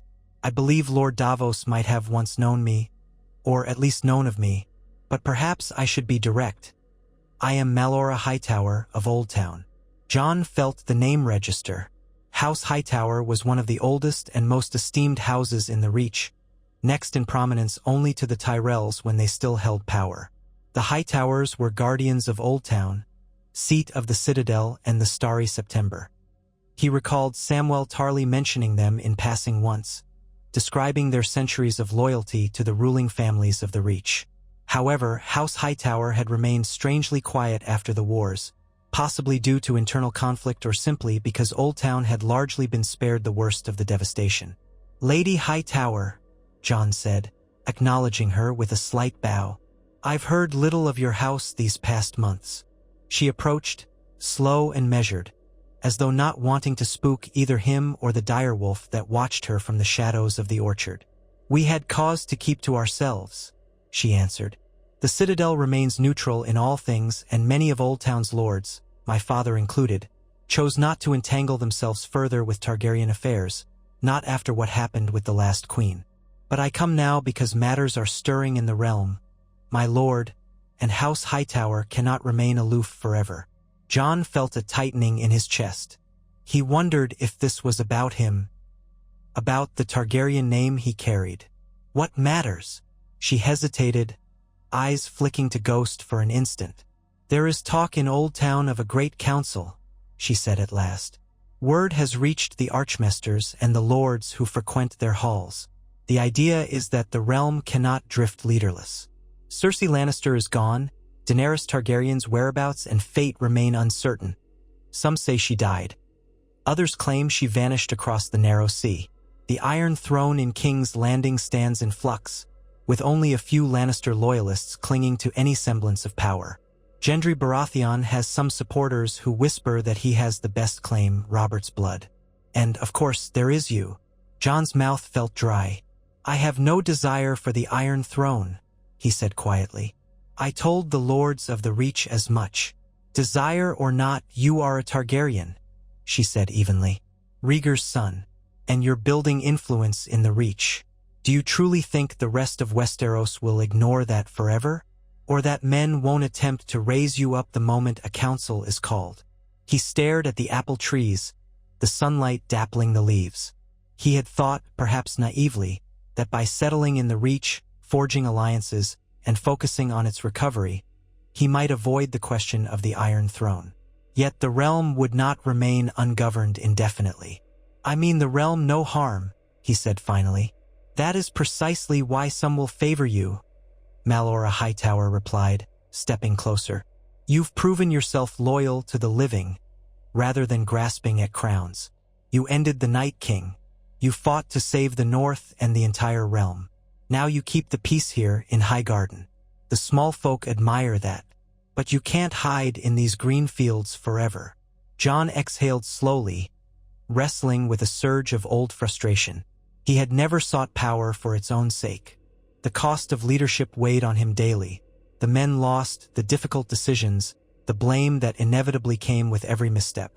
And yet the realm might call upon him once more, whether he willed it or not. "You said you brought tidings," he said, focusing on her. "Is that all? That a great council might be formed? Or is there more?" She studied him carefully. "The Citadel has been hearing rumors of disquiet north of the Trident. Something about a secret alliance among certain river lords and storm lords. They wish to name Gendry Baratheon as king. Others talk of a Tully restoration in Riverrun, or of a new boy king from among the Vale. Confusion abounds. But the notion of a council is the talk that seems most likely to gain traction. I wanted to bring this to you before the news spread widely, so that you might be prepared. Jon considered the swirling chaos beyond the Reach's borders. In the aftermath of the war, no single figure had emerged to claim the Seven Kingdoms. Bran Stark had once been chosen as king in some versions of the story, but that path seemed lost in the haze of heartbreak and continuing disputes. Sansa Stark ruled the North as an independent region. Dorne had retreated into isolation, its own ruling family uncertain after the Sand Snake's coup and the subsequent downfall of House Martell's leadership. The Stormlands and the Crownlands were fractured. He understood why men looked for a decisive hand, but he wanted no part of a monarchy again. He sighed. "I'll take your words to heart. Lady Hightower, I appreciate the warning, but understand, I do not intend to press a claim." She tilted her head, her eyes thoughtful. "The realm may press it for you, my lord. Destiny rarely heeds the wishes of those in its path." He offered a faint shrug. "Then let them do what they will. My duty is here in the Reach." Melora's expression was neither disappointed nor pleased, simply accepting. "Very well. Perhaps in time you'll reconsider, should circumstances demand it." He gestured to the orchard. "Was it only for this message that you came in person?" She shook her head. "No, there's another matter. My father, Leighton Hightower, has grown reclusive. I fear he cannot hold Old Town together once rumors of a council intensify. Some lesser lords within Old Town's sphere might use that uncertainty to push their own agendas. We would hope for your support in maintaining peace, if it comes to that." Jon thought of how the roads between Highgarden and Old Town had grown safer since he took command. Trade flourished, but Old Town was vast and wealthy enough to attract opportunists. "I'll do what I can," he said quietly. "My men will keep the trade routes secure. If bandits or rogue knights threaten your city, let me know." "Thank you." She bowed. "I'll remain in Highgarden a few days if you allow it, to see how the land lies. Then I'll return to Old Town." Jon gave a short nod. "You're welcome as a guest." Melora permitted herself a small smile. She glanced at Ghost, who had drawn closer, sniffing the edge of her cloak. "A dire wolf in Highgarden," she murmured. "Who would have imagined such a thing some years ago?" Jon said nothing. She inclined her head once more, then turned and made her way back between the orchard trees, leaving Jon to the quiet murmur of the brook and the swirl of unwelcome thoughts in his mind.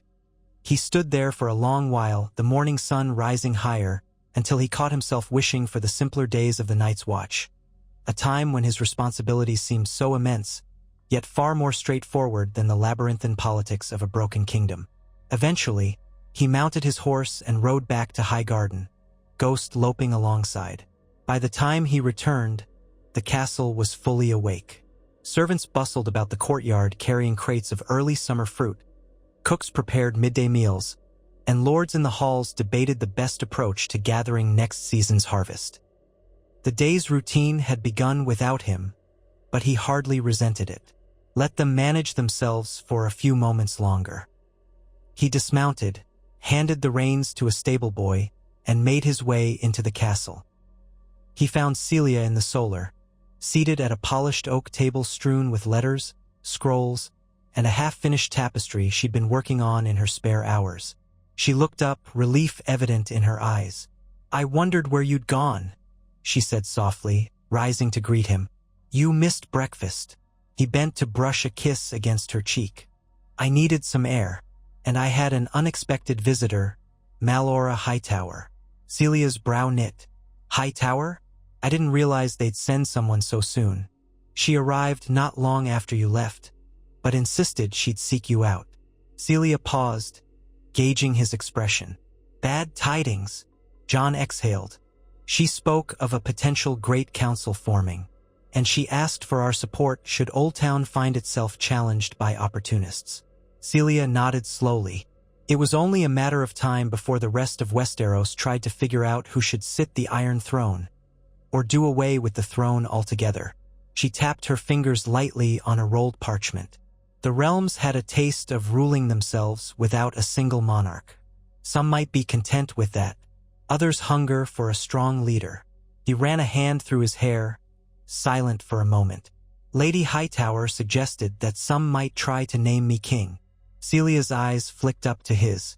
We both knew that possibility loomed, especially since the North revealed your heritage. You've done good for the Reach, perhaps too well for those who'd rather see you remain in obscurity.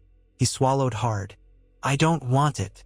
Celia offered a gentle smile. I know, but fate doesn't always care what we want. At least let's be prepared. If an invitation to a great council arrives, we'll need to decide whether to attend. He nodded, taking her hand in his. We'll face that bridge when it appears.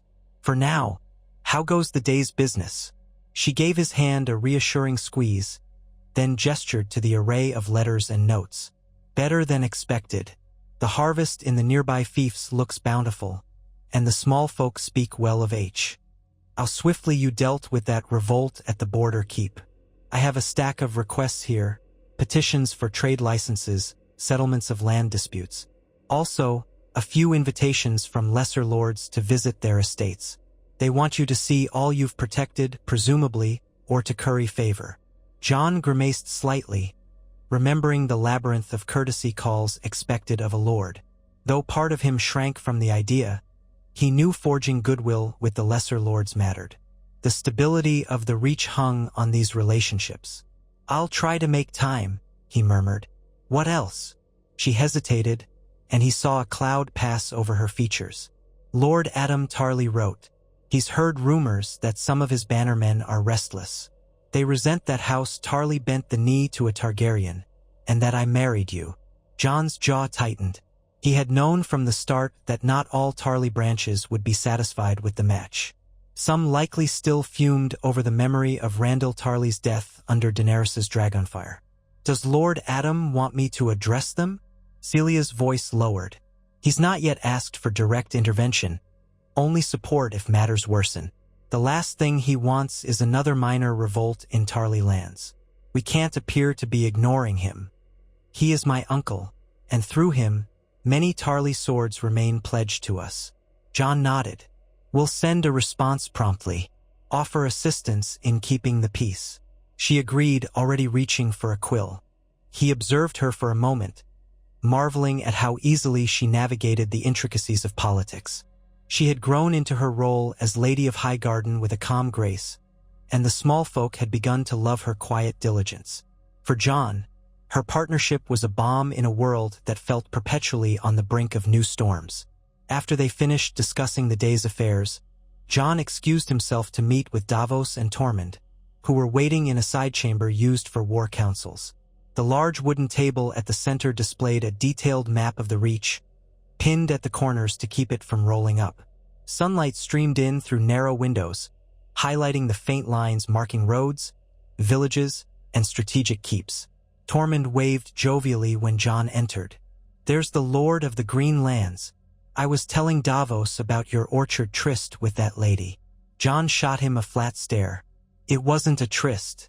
Lady Hightower brought news.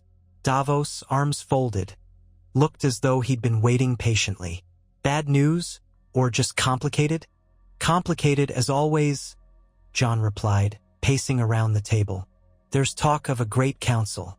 Various factions across Westeros might soon jockey to place a new monarch on the Iron Throne, or tear it apart for good.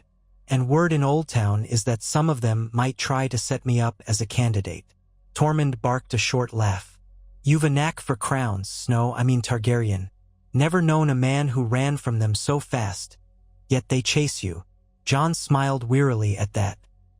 I'd prefer to ignore it, but ignoring it won't make it vanish. We need to be ready in case we're asked to attend a council, or if those who object to a Targaryen in the Reach decide to come at us directly. Davos pointed to the map. There's always the question of the Crownlands. They're still in disarray. A few Lannister holdouts remain in King's Landing, but they don't have much clout anymore. If Gendry Baratheon tries to rally them, we might see a consolidation of power that forces the other lords to choose sides. Jon nodded. And that's precisely what I don't want. Another war. He glanced at Tormund. How goes the watch along our northern borders? The wildling shrugged. Quiet. Some travelers from the Westerlands passing through, a few from the Crownlands heading south. Plenty of merchant wagons. If anyone's planning to stir up trouble, they're not doing it in open sight. Jon placed both hands on the edge of the table, gazing down at the stylized rendering of Highgarden's circular walls. We should strengthen our alliances with Old Town and keep a close eye on the roads to the Stormlands. If Gendry's got supporters there, they could try to slip across the northern part of the Reach. Davos exhaled a gentle breath. We'll do what we can. But let's remember, not all men who support Gendry want war. Some see it as a chance to unify the realm under Robert's bloodline, thinking it a safer alternative than another Targaryen. Robert's bloodline. Jon's voice held a tinge of bitterness. He remembered Robert Baratheon's hatred of Targaryens, how the rebellion had sparked from Rhaegar's elopement with Lyanna Stark. And yet Gendry himself had always struck Jon as an earnest if somewhat naive man, not eager for power. If Gendry was being pushed toward kingship by ambitious lords, it might be as much a burden to him as the Targaryen name had been to Jon. Let's not do anything rash, Jon said, lifting his gaze to the men. Strengthen our defenses, maintain peace, but remain open to talks. If a great council is called, we'll decide then. They discussed logistics for another hour, charting supply routes and watch rotations. Jon tried to keep the tension from knotting his shoulders, but every mention of the realm's growing unrest weighed on him. By the time they ended, he felt an acute weariness, though the day had scarcely reached midday. He emerged into the corridor and found Malora Hightower waiting, flanked by a pair of Old Town guards in plain but well-made leather armor. She offered a polite inclination of her head. "My lord, might we speak again? If it's a poor time, I can return later." Jon gestured to a side alcove, a quiet corner near a tall, stained-glass window that depicted a field of roses. "Now is fine," he said. Tormund and Davos drifted away, giving them privacy. Malora cleared her throat. "I know I've given you much to ponder already, but I'd ask a boon on behalf of my house. We'd like to formalize a trade agreement between Old Town and Highgarden." Jon listened, arms folded. "Go on." She pulled a small scroll from within her cloak. "It outlines proposed tariffs on goods passing up the Mander to Old Town's docks. We believe that stable river trade will benefit both cities. Grain, textiles, fish, salt, and so on. In exchange, we'd like your assurance that Old Town's autonomy will be respected, and that your men will continue to keep the roads safe for our merchants traveling inland." Jon took the scroll, scanning the neat lines of writing. It seemed straightforward enough, though some of the percentages might need adjusting. He spotted a note about tariffs on imported steel, reminiscent of the high costs once enforced by House Tyrell. "I'm not opposed," he said. "I'll show this to Celia and my master of coin. We can negotiate fair terms." A glimmer of relief crossed Melora's face. "Thank you. If the realm does descend into a fight over succession, Old Town hopes to remain neutral, as always, except we can't ignore practical needs. We need stable trade with the rest of the Reach." Jon nodded. "The gates of Highgarden are open to honest merchants. We have no quarrel with House Hightower. Let's keep it that way." She bowed slightly. "You are gracious, my lord." Pausing, she studied him, as though weighing whether to speak further. "I must say, you do not carry yourself like a conqueror." He gave a soft, humorless laugh. "No, I've seen enough conquering to last a lifetime." She regarded him for a heartbeat longer, then made her farewells, indicating she'd be in the castle for another day or two.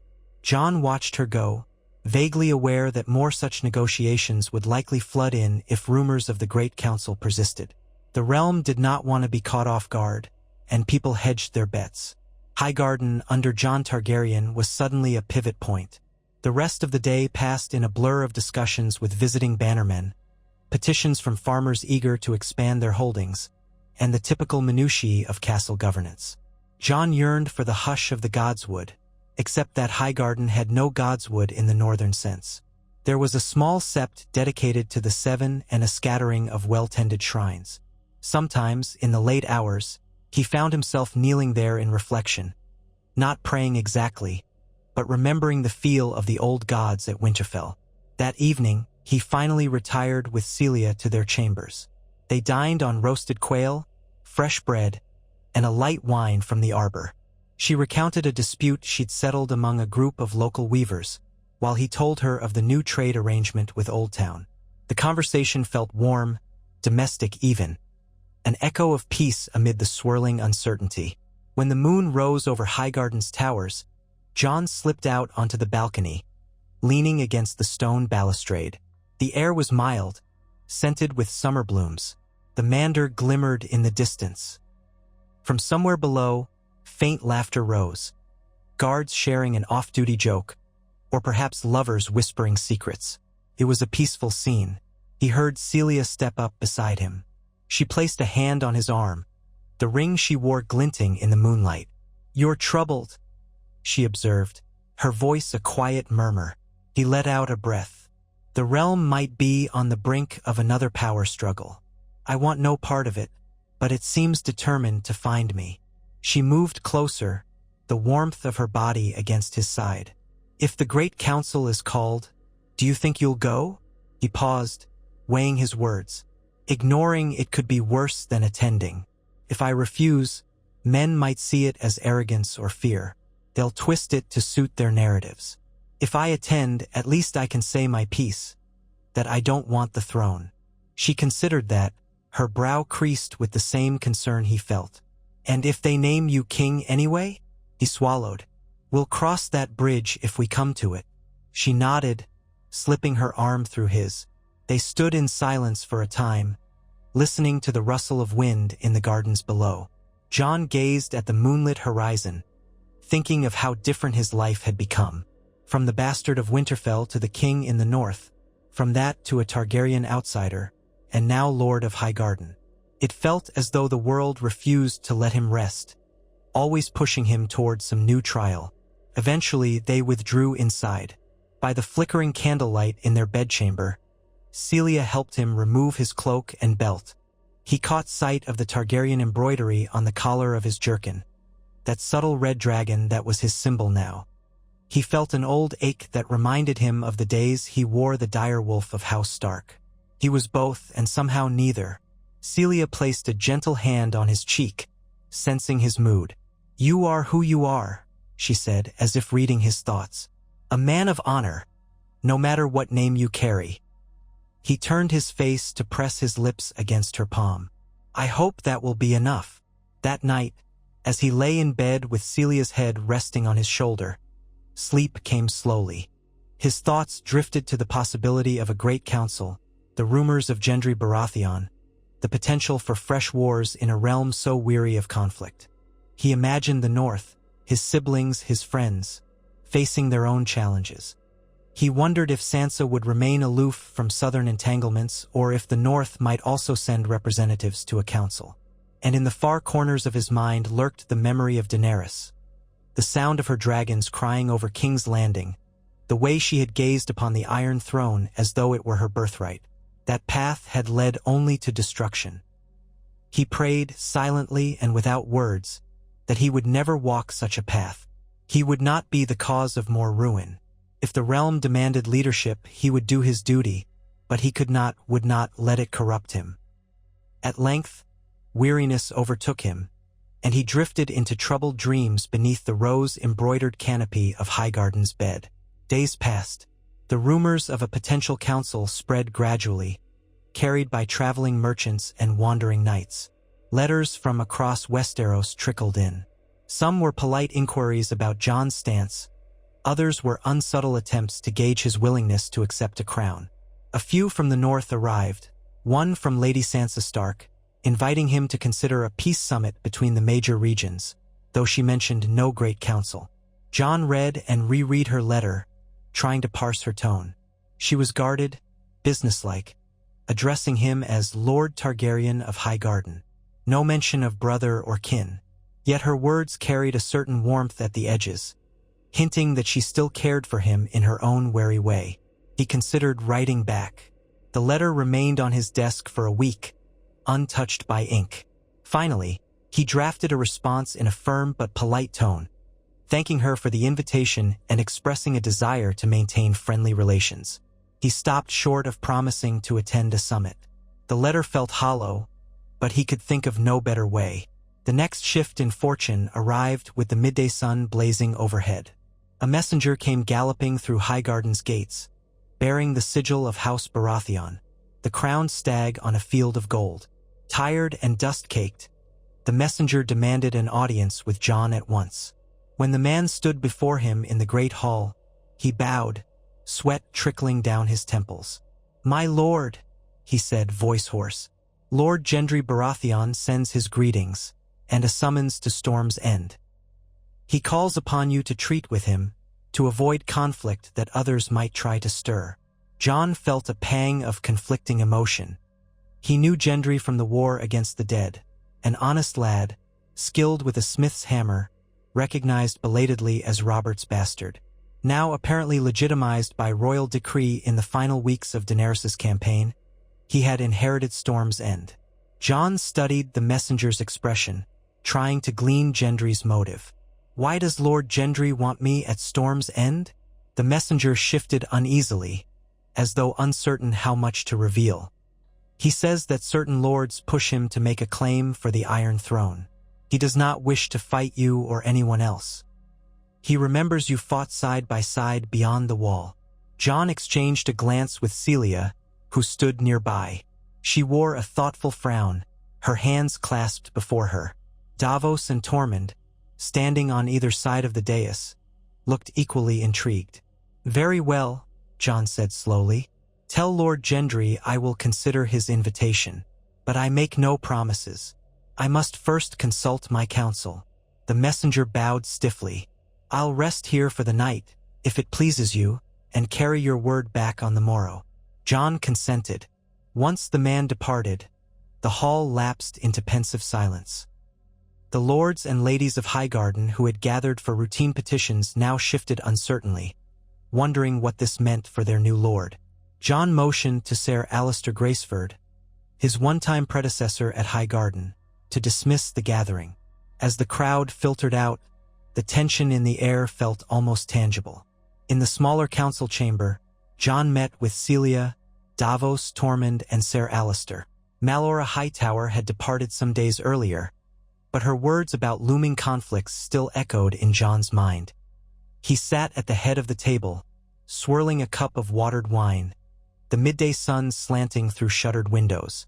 "A meeting with Gendry," Davos said. "That might be a better alternative than letting the realm's tensions build unchecked. He's a good lad, stubborn, but not power-hungry from what I saw." Tormund drummed his fingers on the table. "If you trust him to keep the peace, go and hear what he says. But you know how men are. He might be all bright smiles, but his advisors could whisper war in his ear." Ser Alliser nodded. "Indeed, we should be cautious. Even if Gendry Baratheon wants peace, many Stormlords might see an alliance with the Reach as a threat to their independence. They won't want to kneel to a Targaryen, not after Robert's rebellion." Celia looked at Jon, her calm gaze steady. "But a conversation cannot hurt, can it? If you refuse him, you risk appearing as though you have something to hide, or that you mean to muster forces and strike first." Jon exhaled, shoulders tight. "Aye, you're all correct. Meeting him is probably the wisest course. But the roads to Storm's End run through contested territories or places where bandits might lurk. If I travel there, I'll need an escort, and I'd need to leave Highgarden in stable hands." "Take me?" Tormund grinned, as if eager for a challenge. "I'm always up for a fight if it comes. And Davos, too. He knows the Stormlands like the wrinkles on his own face." Davos hid a small, wry smile. "It's true. I was born in Flea Bottom, but I served Stannis Baratheon for years at Dragonstone and came to know the Stormlands well enough. I could guide us, but who rules in your stead?" Jon glanced at Celia. She caught his look immediately and inclined her head with determined grace. "I can hold Highgarden, if that is your wish. I won't be alone. Ser Alliser is here, along with the Tarly men and the local bannermen. We'll keep the peace. And if matters worsen, I'll send a raven immediately." Jon felt a rush of gratitude. He'd come to rely on Celia's steadfastness more than he'd ever expected. "Very well," he said. "We'll depart within a few days, once we've prepared and I've given instructions for the continued governance here. Davos, Tormund, gather a company of trusted men, 50 or so. That should be enough to keep bandits at bay without appearing as an invading force." They agreed on the details, discussing routes and supplies. After the meeting ended, Jon lingered, reviewing a map of the stormlands that Davos unrolled. He traced the path from Highgarden eastward, across the Reach, skirting the border of the Crownlands, then south toward Storm's End by the Rose Road or smaller byways. Either way, it would be a journey of over a fortnight at a steady pace.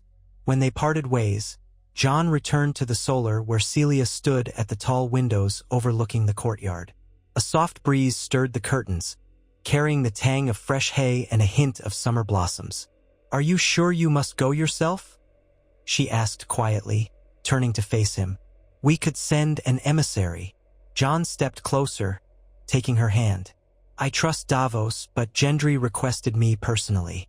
If I send someone else, it might look like I'm dismissing his overture. We need to show we have nothing to hide." She bowed her head, accepting his logic. "Be careful. The Stormlands are not the Reach. The lords there are rough, proud, and they hold the memory of Robert Baratheon high." He brushed his thumb across her knuckles. "I will." The following days were a flurry of preparation. A raven was dispatched to Gendry, informing him that Jon would arrive in roughly 3 weeks' time, depending on road conditions.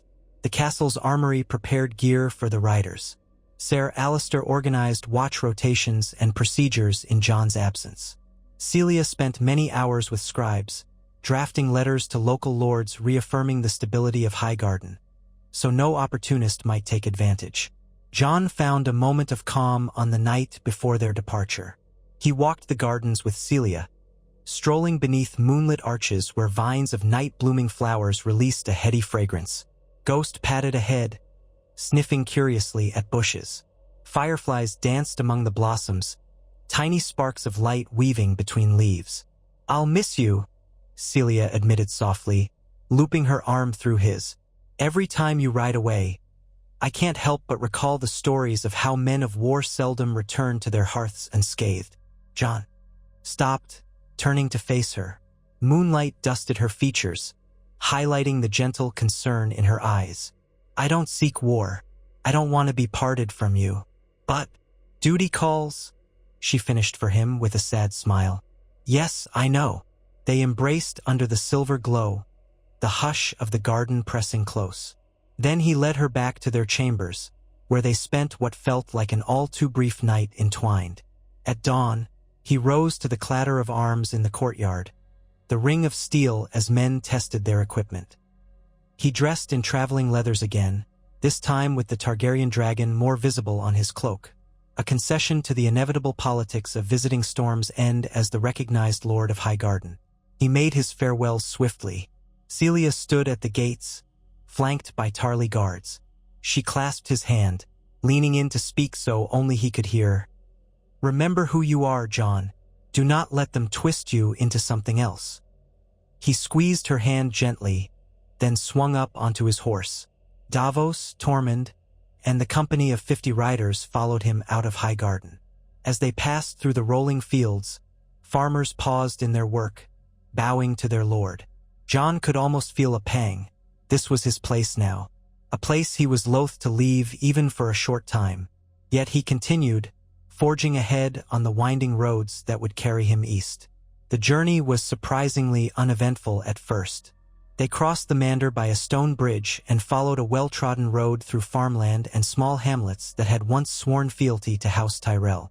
Many of these hamlets were thriving again, aided by the relative peace Jon had enforced.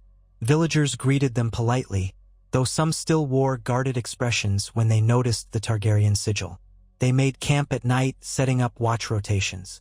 Tormund's raucous laughter filled the darkness as he regaled the men with tales of giants and wights. Davos quietly conferred with Jon about possible pitfalls in the Stormlands. The behavior of certain unruly lords, the precarious condition of roads that might have fallen into disrepair. After 4 days, the terrain shifted. The lush farmland gave way to more wooded areas, the sky growing overcast. On the 5th day, they rode into the edges of the Crownlands.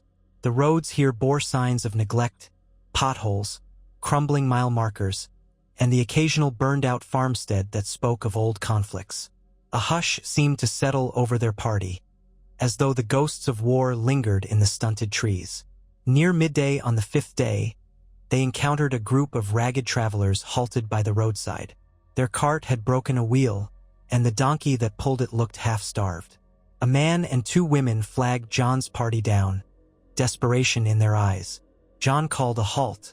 Tormund muttered something about always saving the little folk, but dismounted anyway to help. One of the travelers, a wiry man with trembling hands, pleaded, "Please, Lord, we just want to reach the next village. Bandits have raided this road more than once." Jon's men helped repair the cartwheel as best they could, bracing and binding it with spare wood. Davos handed the donkey a measure of feed from their stores, shaking his head at the beast's condition. "Where are you from?" Jon asked gently. The man sighed. "A place near the Blackwater. It was burned when the Lannisters pulled back their forces. We've been drifting ever since." Jon felt a familiar pang, remembering the devastation wrought by the wars. "There's a small settlement about 10 miles ahead. We've heard it's safe. I can spare a few of my men to escort you, see you arrive well." Tears welled in the woman's eyes. "Thank you, my lord. We've so little left. Is there a name we might know you by, so we can remember who showed us kindness?" Jon hesitated. In the north, he'd have simply said, "I am Jon Snow," but that name no longer fit. "I am Jon Targaryen," he said at last, "Lord of Highgarden." The travelers exchanged looks. They must have heard rumors. But after a moment, the man bowed low. "Then we owe you our gratitude, my lord." Jon assigned 2 soldiers to guide them safely onward. It would thin his ranks slightly, but he believed it worth the risk. When Tormund gave him a quizzical look, Jon only said, "There's enough misery in the realm. Let's not add to it by turning a blind eye." They continued on. Rain fell that night, drumming on the canvas of their tents and turning the road to muck. Ghost prowled outside, occasionally shaking water from his coat. Jon stayed awake long after most men had fallen asleep, listening to the rain and replaying the traveler's gratitude in his mind. How many such souls drifted across Westeros, displaced by war, hunger, or the looming uncertainties of a realm without a central king? On the 8th day, they reached a crossroads where Davos suggested turning southeast to avoid a large swath of unguarded territory rumored to be rife with bandits. But Tormund, scanning the horizon, pointed out a line of dark smoke drifting up from behind a distant stand of trees along the main road. "Could be a camp," Tormund said, narrowing his eyes, "or a settlement in trouble." Jon weighed their options. The safer route might add 2 days to their journey, but investigating the smoke could mean tangling with brigands or worse. "We can't let travelers be attacked," he said at last. "If that's a raid, we should intervene." Davos nodded. "We have enough men to handle bandits if it comes to that." They advanced cautiously. The smell of burning reached them soon, acrid and choking. Rounding a bend, they found a small hamlet, no more than a few huts clustered near a muddy track, and at its center, flames consuming the largest hut. Figures ran through the smoke, some brandishing weapons, others fleeing with whatever belongings they could carry. Jon spurred his horse forward, shouting, "In the name of the Lord of Highgarden, lay down your arms." The bandits, there were at least a dozen, did not heed him. One shot an arrow that thudded into the ground near Jon's horse. Another arrow whizzed past Tormund's head, and the wildling roared in anger. "Shields up," Davos bellowed. Jon's men fanned out, forming a wedge. Some dismounted and charged in on foot, swords and spears ready. Others knocked arrows, returning fire. Ghost sprinted ahead, weaving between huts and forcing one bandit to drop his bow in alarm. The melee was brief but fierce. Jon clashed with a lean man wielding a cudgel. Longclaw flashed, deflecting the crude weapon before Jon delivered a hilt strike that sent the bandit crashing into the mud. Another brigand tried to attack from behind, only to be intercepted by Tormund's powerful swing. The man fell with a gurgle as the wildling grunted in exertion. Davos led a small group to circle around the burning hut, hoping to cut off any escape. Smoke billowed, making it hard to see. Jon coughed, eyes stinging as he pressed forward, scanning for any more threats. As quickly as it began, it ended. Most of the bandits were dead or captured. A few escaped into the woods. Jon's men doused the fire, but the largest hut was already half collapsed. Panicked villagers emerged from hiding, eyeing Jon's party warily. "We mean you no harm," Jon called out, raising his hands to show he held no weapon. "We came to help." A woman with soot on her cheeks clutched a crying child. "They said they were collecting taxes for some new king, but they took all they wanted and burned our home anyway." Jon felt a flash of anger. "They lied. We'll see that they're brought to justice." He helped coordinate the rescue efforts, instructing his men to extinguish the last embers and tend to the wounded. The villagers had little left, but they were grateful for the intervention. Jon questioned the prisoners, discovering they'd claimed loyalty to a Lord Garrison in the Crownlands. Likely a self-styled warlord filling the power vacuum. "Men call him the Red Fox," spat one of the captured bandits, a sneer on his face despite a fresh wound in his shoulder. "Says he's the rightful caretaker of these lands in the name of whoever sits the Iron Throne next. And he wants no Targaryens. Or so he told us." Jon fought the urge to lash out. Another petty tyrant exploiting the realm's chaos, using old grudges against Targaryens as an excuse to pillage. He had hoped the quiet in the Reach would extend beyond its borders, but it seemed pockets of lawlessness were flourishing. "That's enough," Tormund growled, gripping the man by the collar. "You'll face a rope soon enough." Jon gestured for Tormund to ease back. "We'll take them to the nearest holdfast with a functioning lord or castellan. They can decide their punishment." The villagers asked if they might follow Jon's party to safety. Though it slowed their progress, Jon couldn't refuse. He couldn't leave them behind, vulnerable to more raids. So they pressed on together, guiding a ragged group of a dozen survivors, along with the bandit prisoners bound and guarded. Davos scouted ahead for a suitable route, occasionally conferring with Tormund. 10 days into their journey, already behind schedule, they reached a modest holdfast near the border with the Stormlands. It belonged to a minor noble named Lord Maynard Caryn. The Caryns had once served under Stannis Baratheon during Robert's rebellion. Now, with Gendry Baratheon holding Storm's End, House Caryn nominally recognized him as overlord. Lord Maynard greeted Jon with cautious respect, hearing how he'd rescued the villagers. In turn, Jon handed over the prisoners for trial. The Caryn guards were fewer than Jon might have liked, but at least it was some measure of civilization and law. That evening, Lord Maynard hosted them in his small hall. By the flickering light of rush torches, he poured them rough ale and asked for news of Highgarden. "We've heard that the Targaryen there is a just ruler," he said, eyeing Jon with curious eyes. "Is that true?" "I strive to be," Jon replied wearily. Lord Maynard shifted, picking at the wooden table. "And we've heard talk of a great council, that Gendry Baratheon might press a claim." Jon took a swallow of ale, tasting bitterness that had nothing to do with the brew. "I'm on my way to Storm's End to speak with Gendry. I'd prefer no new war."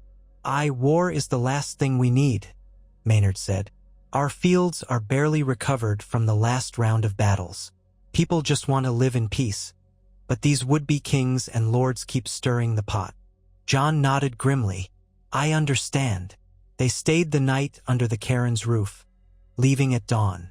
A gentle mist clung to the fields as they began the final leg of the journey into the Stormlands. The terrain changed, becoming rugged, with rolling hills and thicker forests. The weather grew unpredictable. One moment, brilliant sunlight.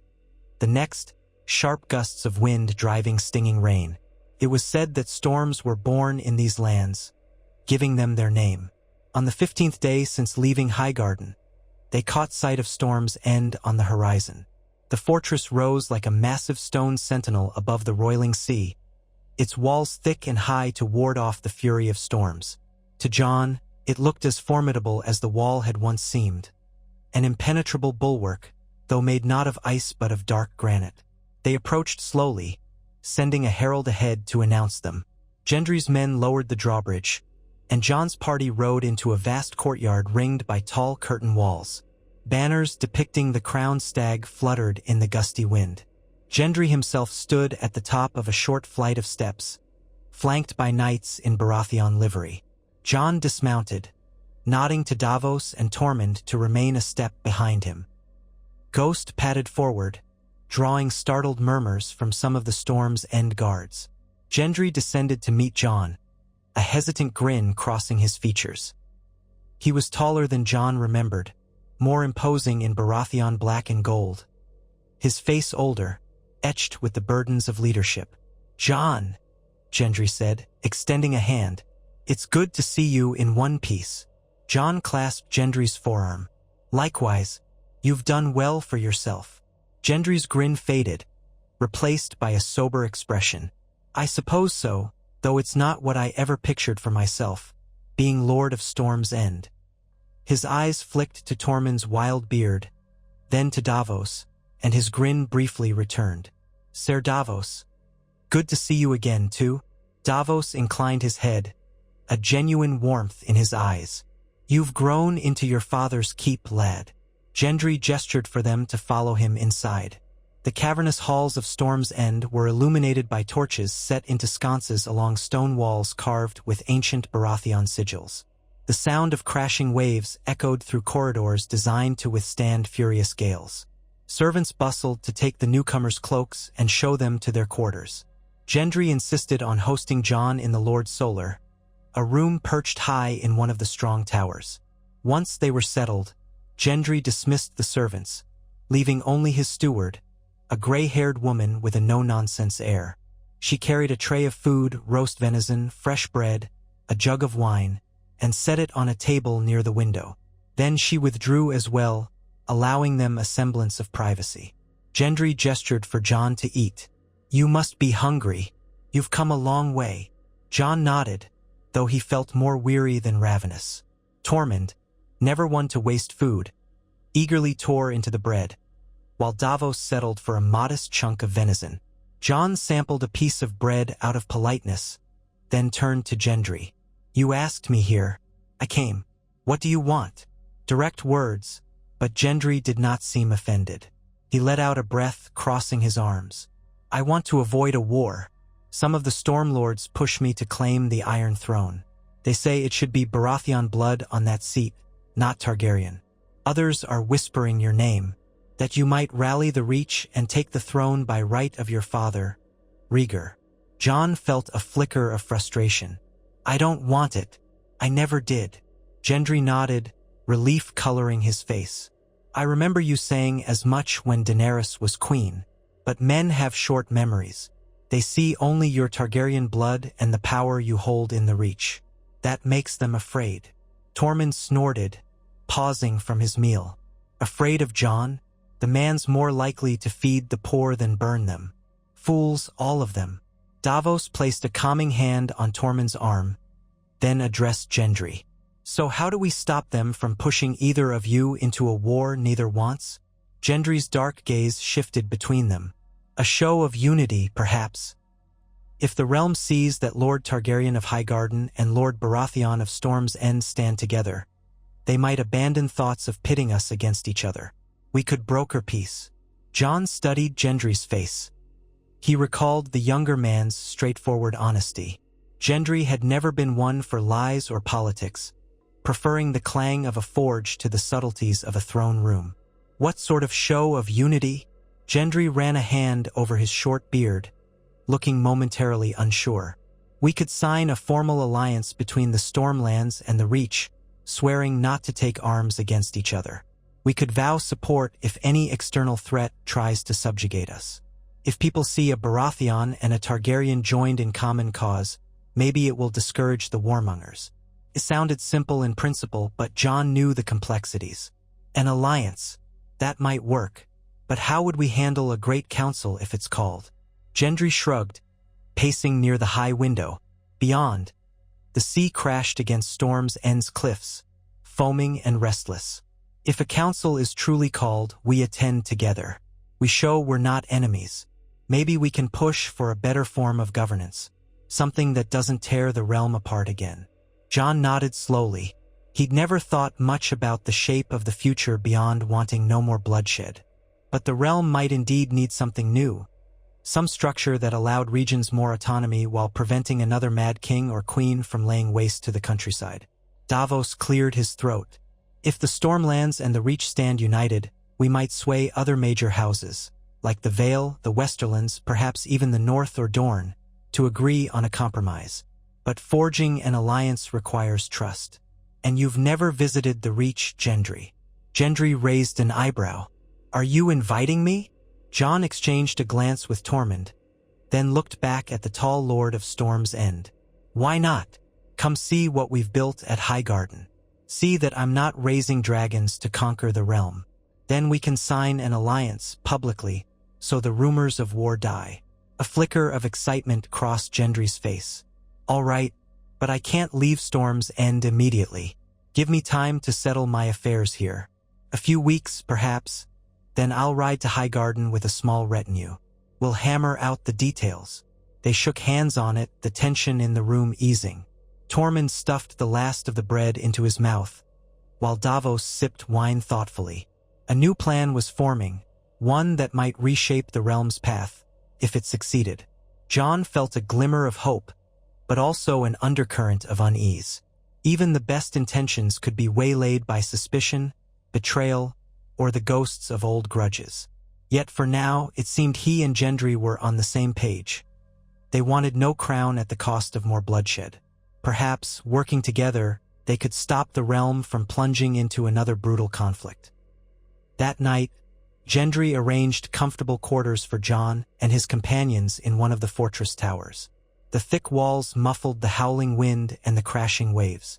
Jon stood at the narrow window for a long time, gazing at the dark sea where lightning flickered far off, illuminating storm clouds on the horizon. Ghost curled at the foot of the bed, occasionally lifting his head at the sound of thunder. Jon's thoughts wandered to Celia. He wondered how she fared in Highgarden. No ravens had come from her hand since they'd set out, though it was possible one might be in flight. He missed her presence, her steady reassurance. He imagined how she'd respond to this alliance with Gendry, likely with cautious optimism, as she had a measured sense about her. He also thought of Sansa, Arya, and Bran in the north, each forging their own destinies. Would they see this move as an alliance in the best interest of peace? Or would they suspect a Targaryen reaching for southern power? The uncertainty made his stomach knot. Eventually, he lay down on the pallet, exhaustion tugging at him. Wind rattled the shutters, and thunder rumbled. He found himself remembering the storms at sea during his journeys from Dragonstone to White Harbor, how the ocean churned and threatened to capsize them all. This time, though, it was not a literal storm he feared, but the swirling vortex of Westerosi politics. For a few hours, he slept fitfully, dreams haunted by images of swords crossing over fields of roses, by a black stag and a red dragon locked in combat. Morning brought a furious gale that battered Storm's End's battlements. Despite the weather, Gendry insisted on showing Jon around the fortress. Wrapped in cloaks, they walked the walls, leaning into gusts that tried to tear them from their footing. Tormund laughed at the challenge, while Davos clutched his hood. The Storm's End guards pointed out how the massive curtain walls were designed to deflect winds and waves. Gendry told them how the fortress's main keep had thick interior walls and specially sealed windows to protect against rain driven horizontally by storms. Jon could see that Gendry loved the place, harsh as it was. Perhaps it reminded him of the Forge, stark and unyielding, but honest. In that moment, Jon felt a kinship with Gendry. Both of them had been thrust into lordship they never sought, carrying names with heavy baggage, Baratheon, Targaryen, and trying to prevent that legacy from tearing them apart. They spent a final evening feasting on hearty stews and bread in the great hall, though it was a simpler affair than any grand banquet. Jon noticed how Gendry's household was smaller than a typical lord's. The war had thinned Storm's End's population, and Gendry had yet to fully staff the castle. Nonetheless, the atmosphere was warm, with laughter among the knights and soldiers.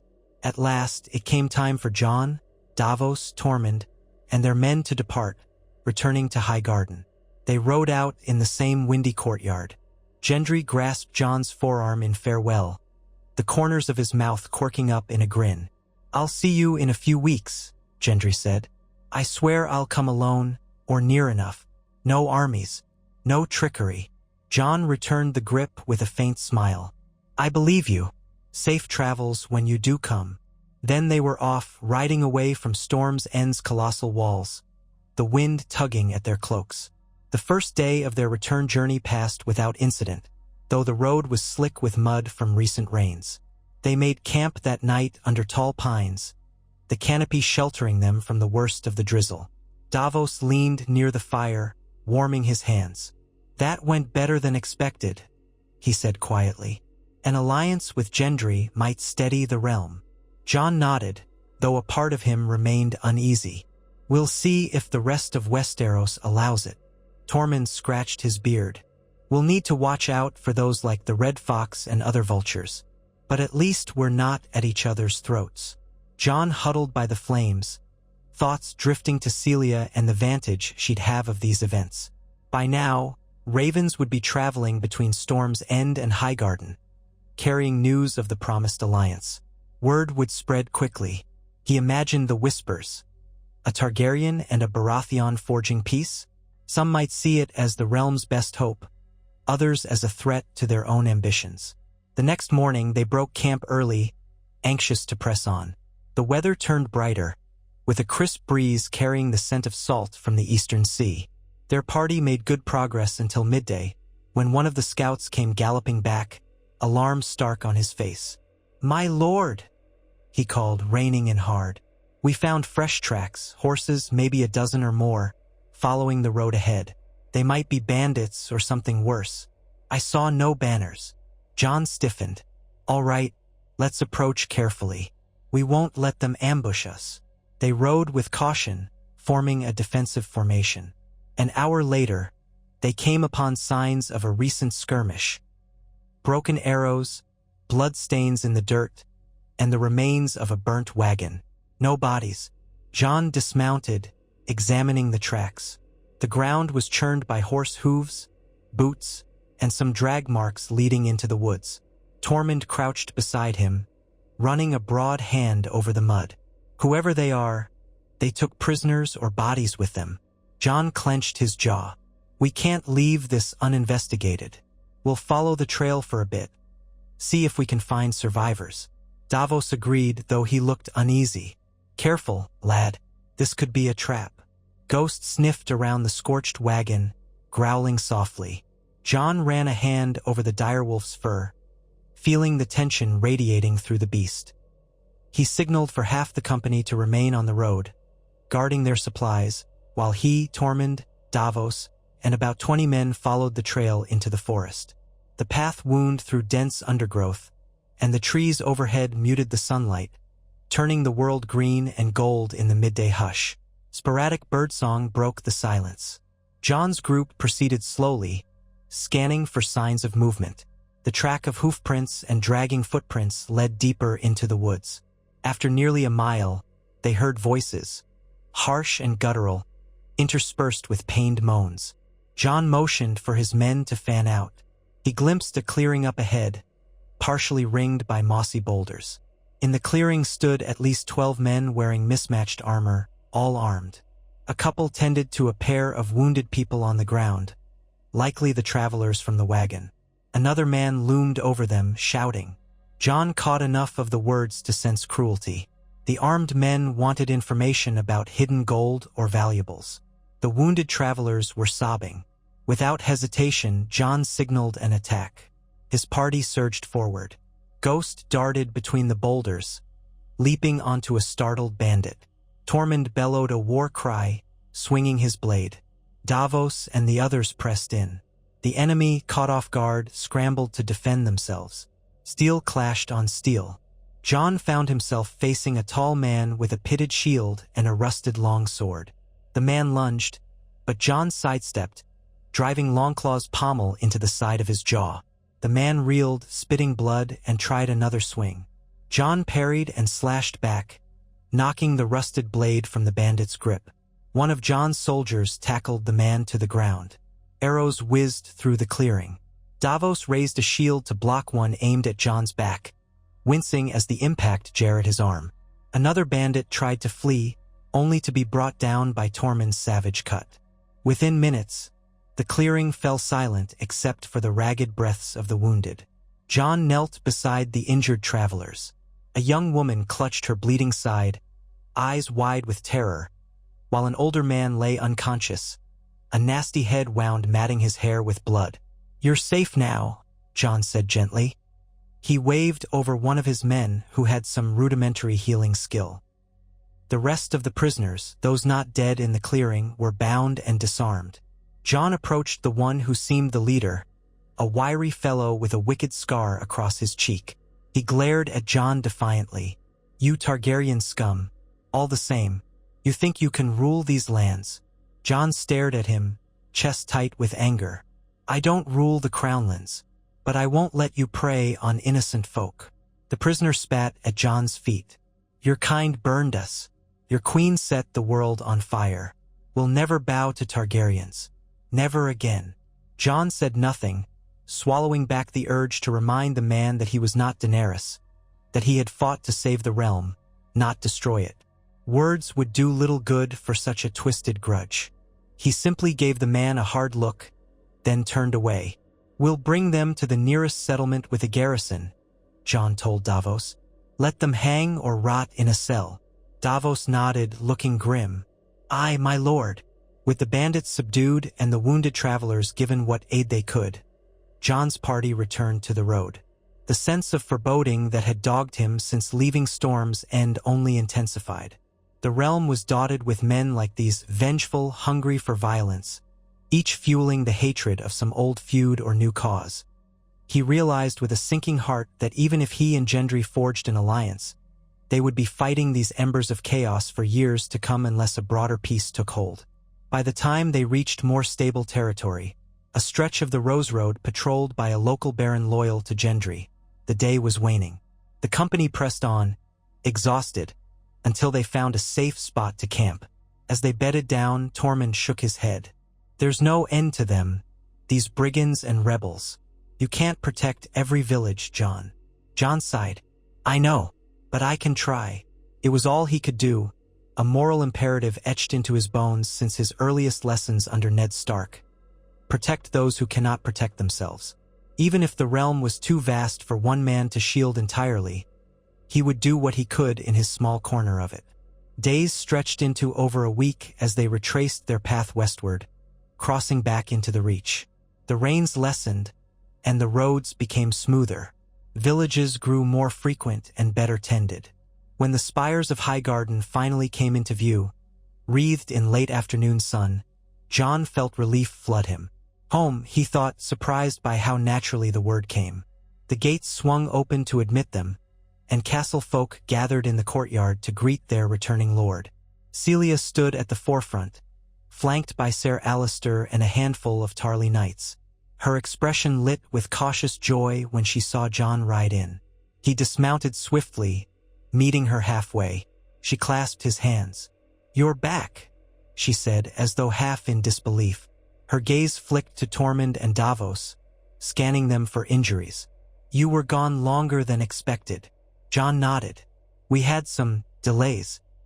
Bandits, travelers in need, and Gendry needed time to settle matters at Storm's End. But I bring good news. He wishes to form an alliance with us, to make it clear we're not enemies." A spark of relief showed in her eyes. "That's promising." They embraced, ignoring the polite onlookers. Then she drew back, searching his face. "Come inside. You need rest, and I have news of my own." Jon's brow knit, but he let her lead him through the halls. where the clatter of servants and the hum of daily life made the tension of the road melt away. As they entered the solar, she closed the door and took a breath. 2 ravens arrived from Old Town. Lady Malora Hightower wrote that a regional conclave of archmasters has begun, discussing how the realm might be governed. It's not the Great Council, but it's a step. The Citadel is trying to encourage each major region to send representatives for a broader discussion. They want to see if a peaceful settlement can be reached. Jon digested this new piece of the puzzle. The Citadel, ever a force behind the scenes, now stepping into the fray more openly. Perhaps they believed their wisdom could guide the realm toward a stable governance. So they want me to send someone from the Reach? Celia nodded. Or attend in person. But they haven't set a time or place for the actual negotiations yet.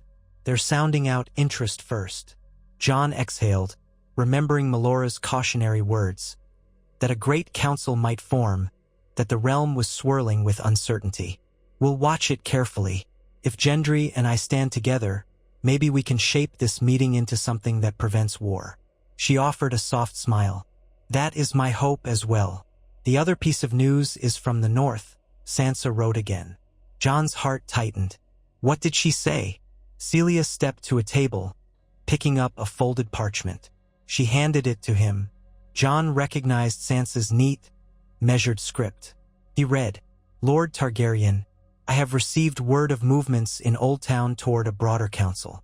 The North remains wary of southern politics, but we cannot ignore a new order in the making. I invite you to consider how we might coordinate, lest our voices be overshadowed by those who would see the North and the Reach at odds. We remain proud and independent, but I hope we can find common cause in peace. Sansa Stark, Lady of Winterfell. He let the letter fall to his side, eyes flicking up to Celia's. She wants me to align with the North, or at least not work against them. Celia dipped her chin. Is that so terrible? Jon shook his head slowly. No, but it stirs old loyalties in me, memories of a home that no longer sees me as one of them. Yet it's good she wrote, rather than letting fear and mistrust fester. Celia touched his arm gently. Perhaps the realm can be saved from fracturing if the major powers, North, Reach, Stormlands, maybe even the Vale or Dorne, agree to a cooperative system. It won't be easy, but it could spare countless lives. Jon set the letter down, gazing out the solar windows at Highgarden's lush courtyard. He thought of the many threads weaving together. Gendry in the Stormlands, Sansa in the North, the Citadel in Old Town, scattered factions and lurking bandits everywhere. The realm was like a tapestry riddled with tears, each region tugging at its own corner. If they didn't find a way to mend it, the entire weave would unravel. He turned back to Celia, his voice low yet determined. I'll write Sansa. I'll let her know we welcome cooperation. For all the grief between us, I can't let personal wounds overshadow the realm's needs. Celia's smile was one of quiet pride. You're a good man, Jon Targaryen. He managed a faint grin. I'm trying to be. That night, after the bustle of reuniting with Highgarden's daily routine and receiving the official welcomes, Jon sat in his private study, penning letters by candlelight. One to Sansa, bridging old divides while remaining mindful of new realities. Another to Gendry, reaffirming their plan for him to visit Highgarden soon. A third to Lady Malora Hightower, acknowledging the Citadel's interest and pledging cautious support for any peaceful summit. When he finally set the quill aside, his eyes burned from strain. He rose, rolling his stiff shoulders, and found Celia standing at the threshold. She beckoned him to rest, and he followed her out, letting the study's candle burn low in the hush. In the weeks to come, the realm's future would likely hinge on the alliances and decisions forming now. Jon had once thought all his battles ended when the White Walkers fell. Yet the battles he faced now were of a different sort, fought with parchments, alliances, and the delicate art of negotiation. Perhaps it was no less perilous. But he was not alone. He had Celia, Davos, Tormund, and the Lords of the Reach who now stood behind him. He had the cautious goodwill of Gendry and, perhaps, the lingering threads of kinship with the North. The pieces were on the board, and if he moved them wisely, maybe the realm would not be plunged into another war. That night, as he lay beside Celia in the dim glow of the chamber's hearth, Ghost curled at the foot of the bed. He stared at the dancing shadows on the ceiling. If there was a path to peace for a realm scarred by too many conflicts, he would walk it. He was a Targaryen, yes, but also, in his heart, still a Stark son. And in both lines ran a sense of duty that would not be silenced. Let fate come, he thought. He would not break faith with those who depended on him. Perhaps, at long last, he had found a place where he could be who he was meant to be. Not the king in the north, not a hidden prince, but a leader who sought to mend rather than rule by terror. His eyes drifted shut, lulled by the gentle crackle of the fire and the steady warmth of Celia at his side. Tomorrow, the next steps would begin. For tonight, he claimed a small measure of peace. Peace that he prayed would one day extend to all the 7 kingdoms and beyond.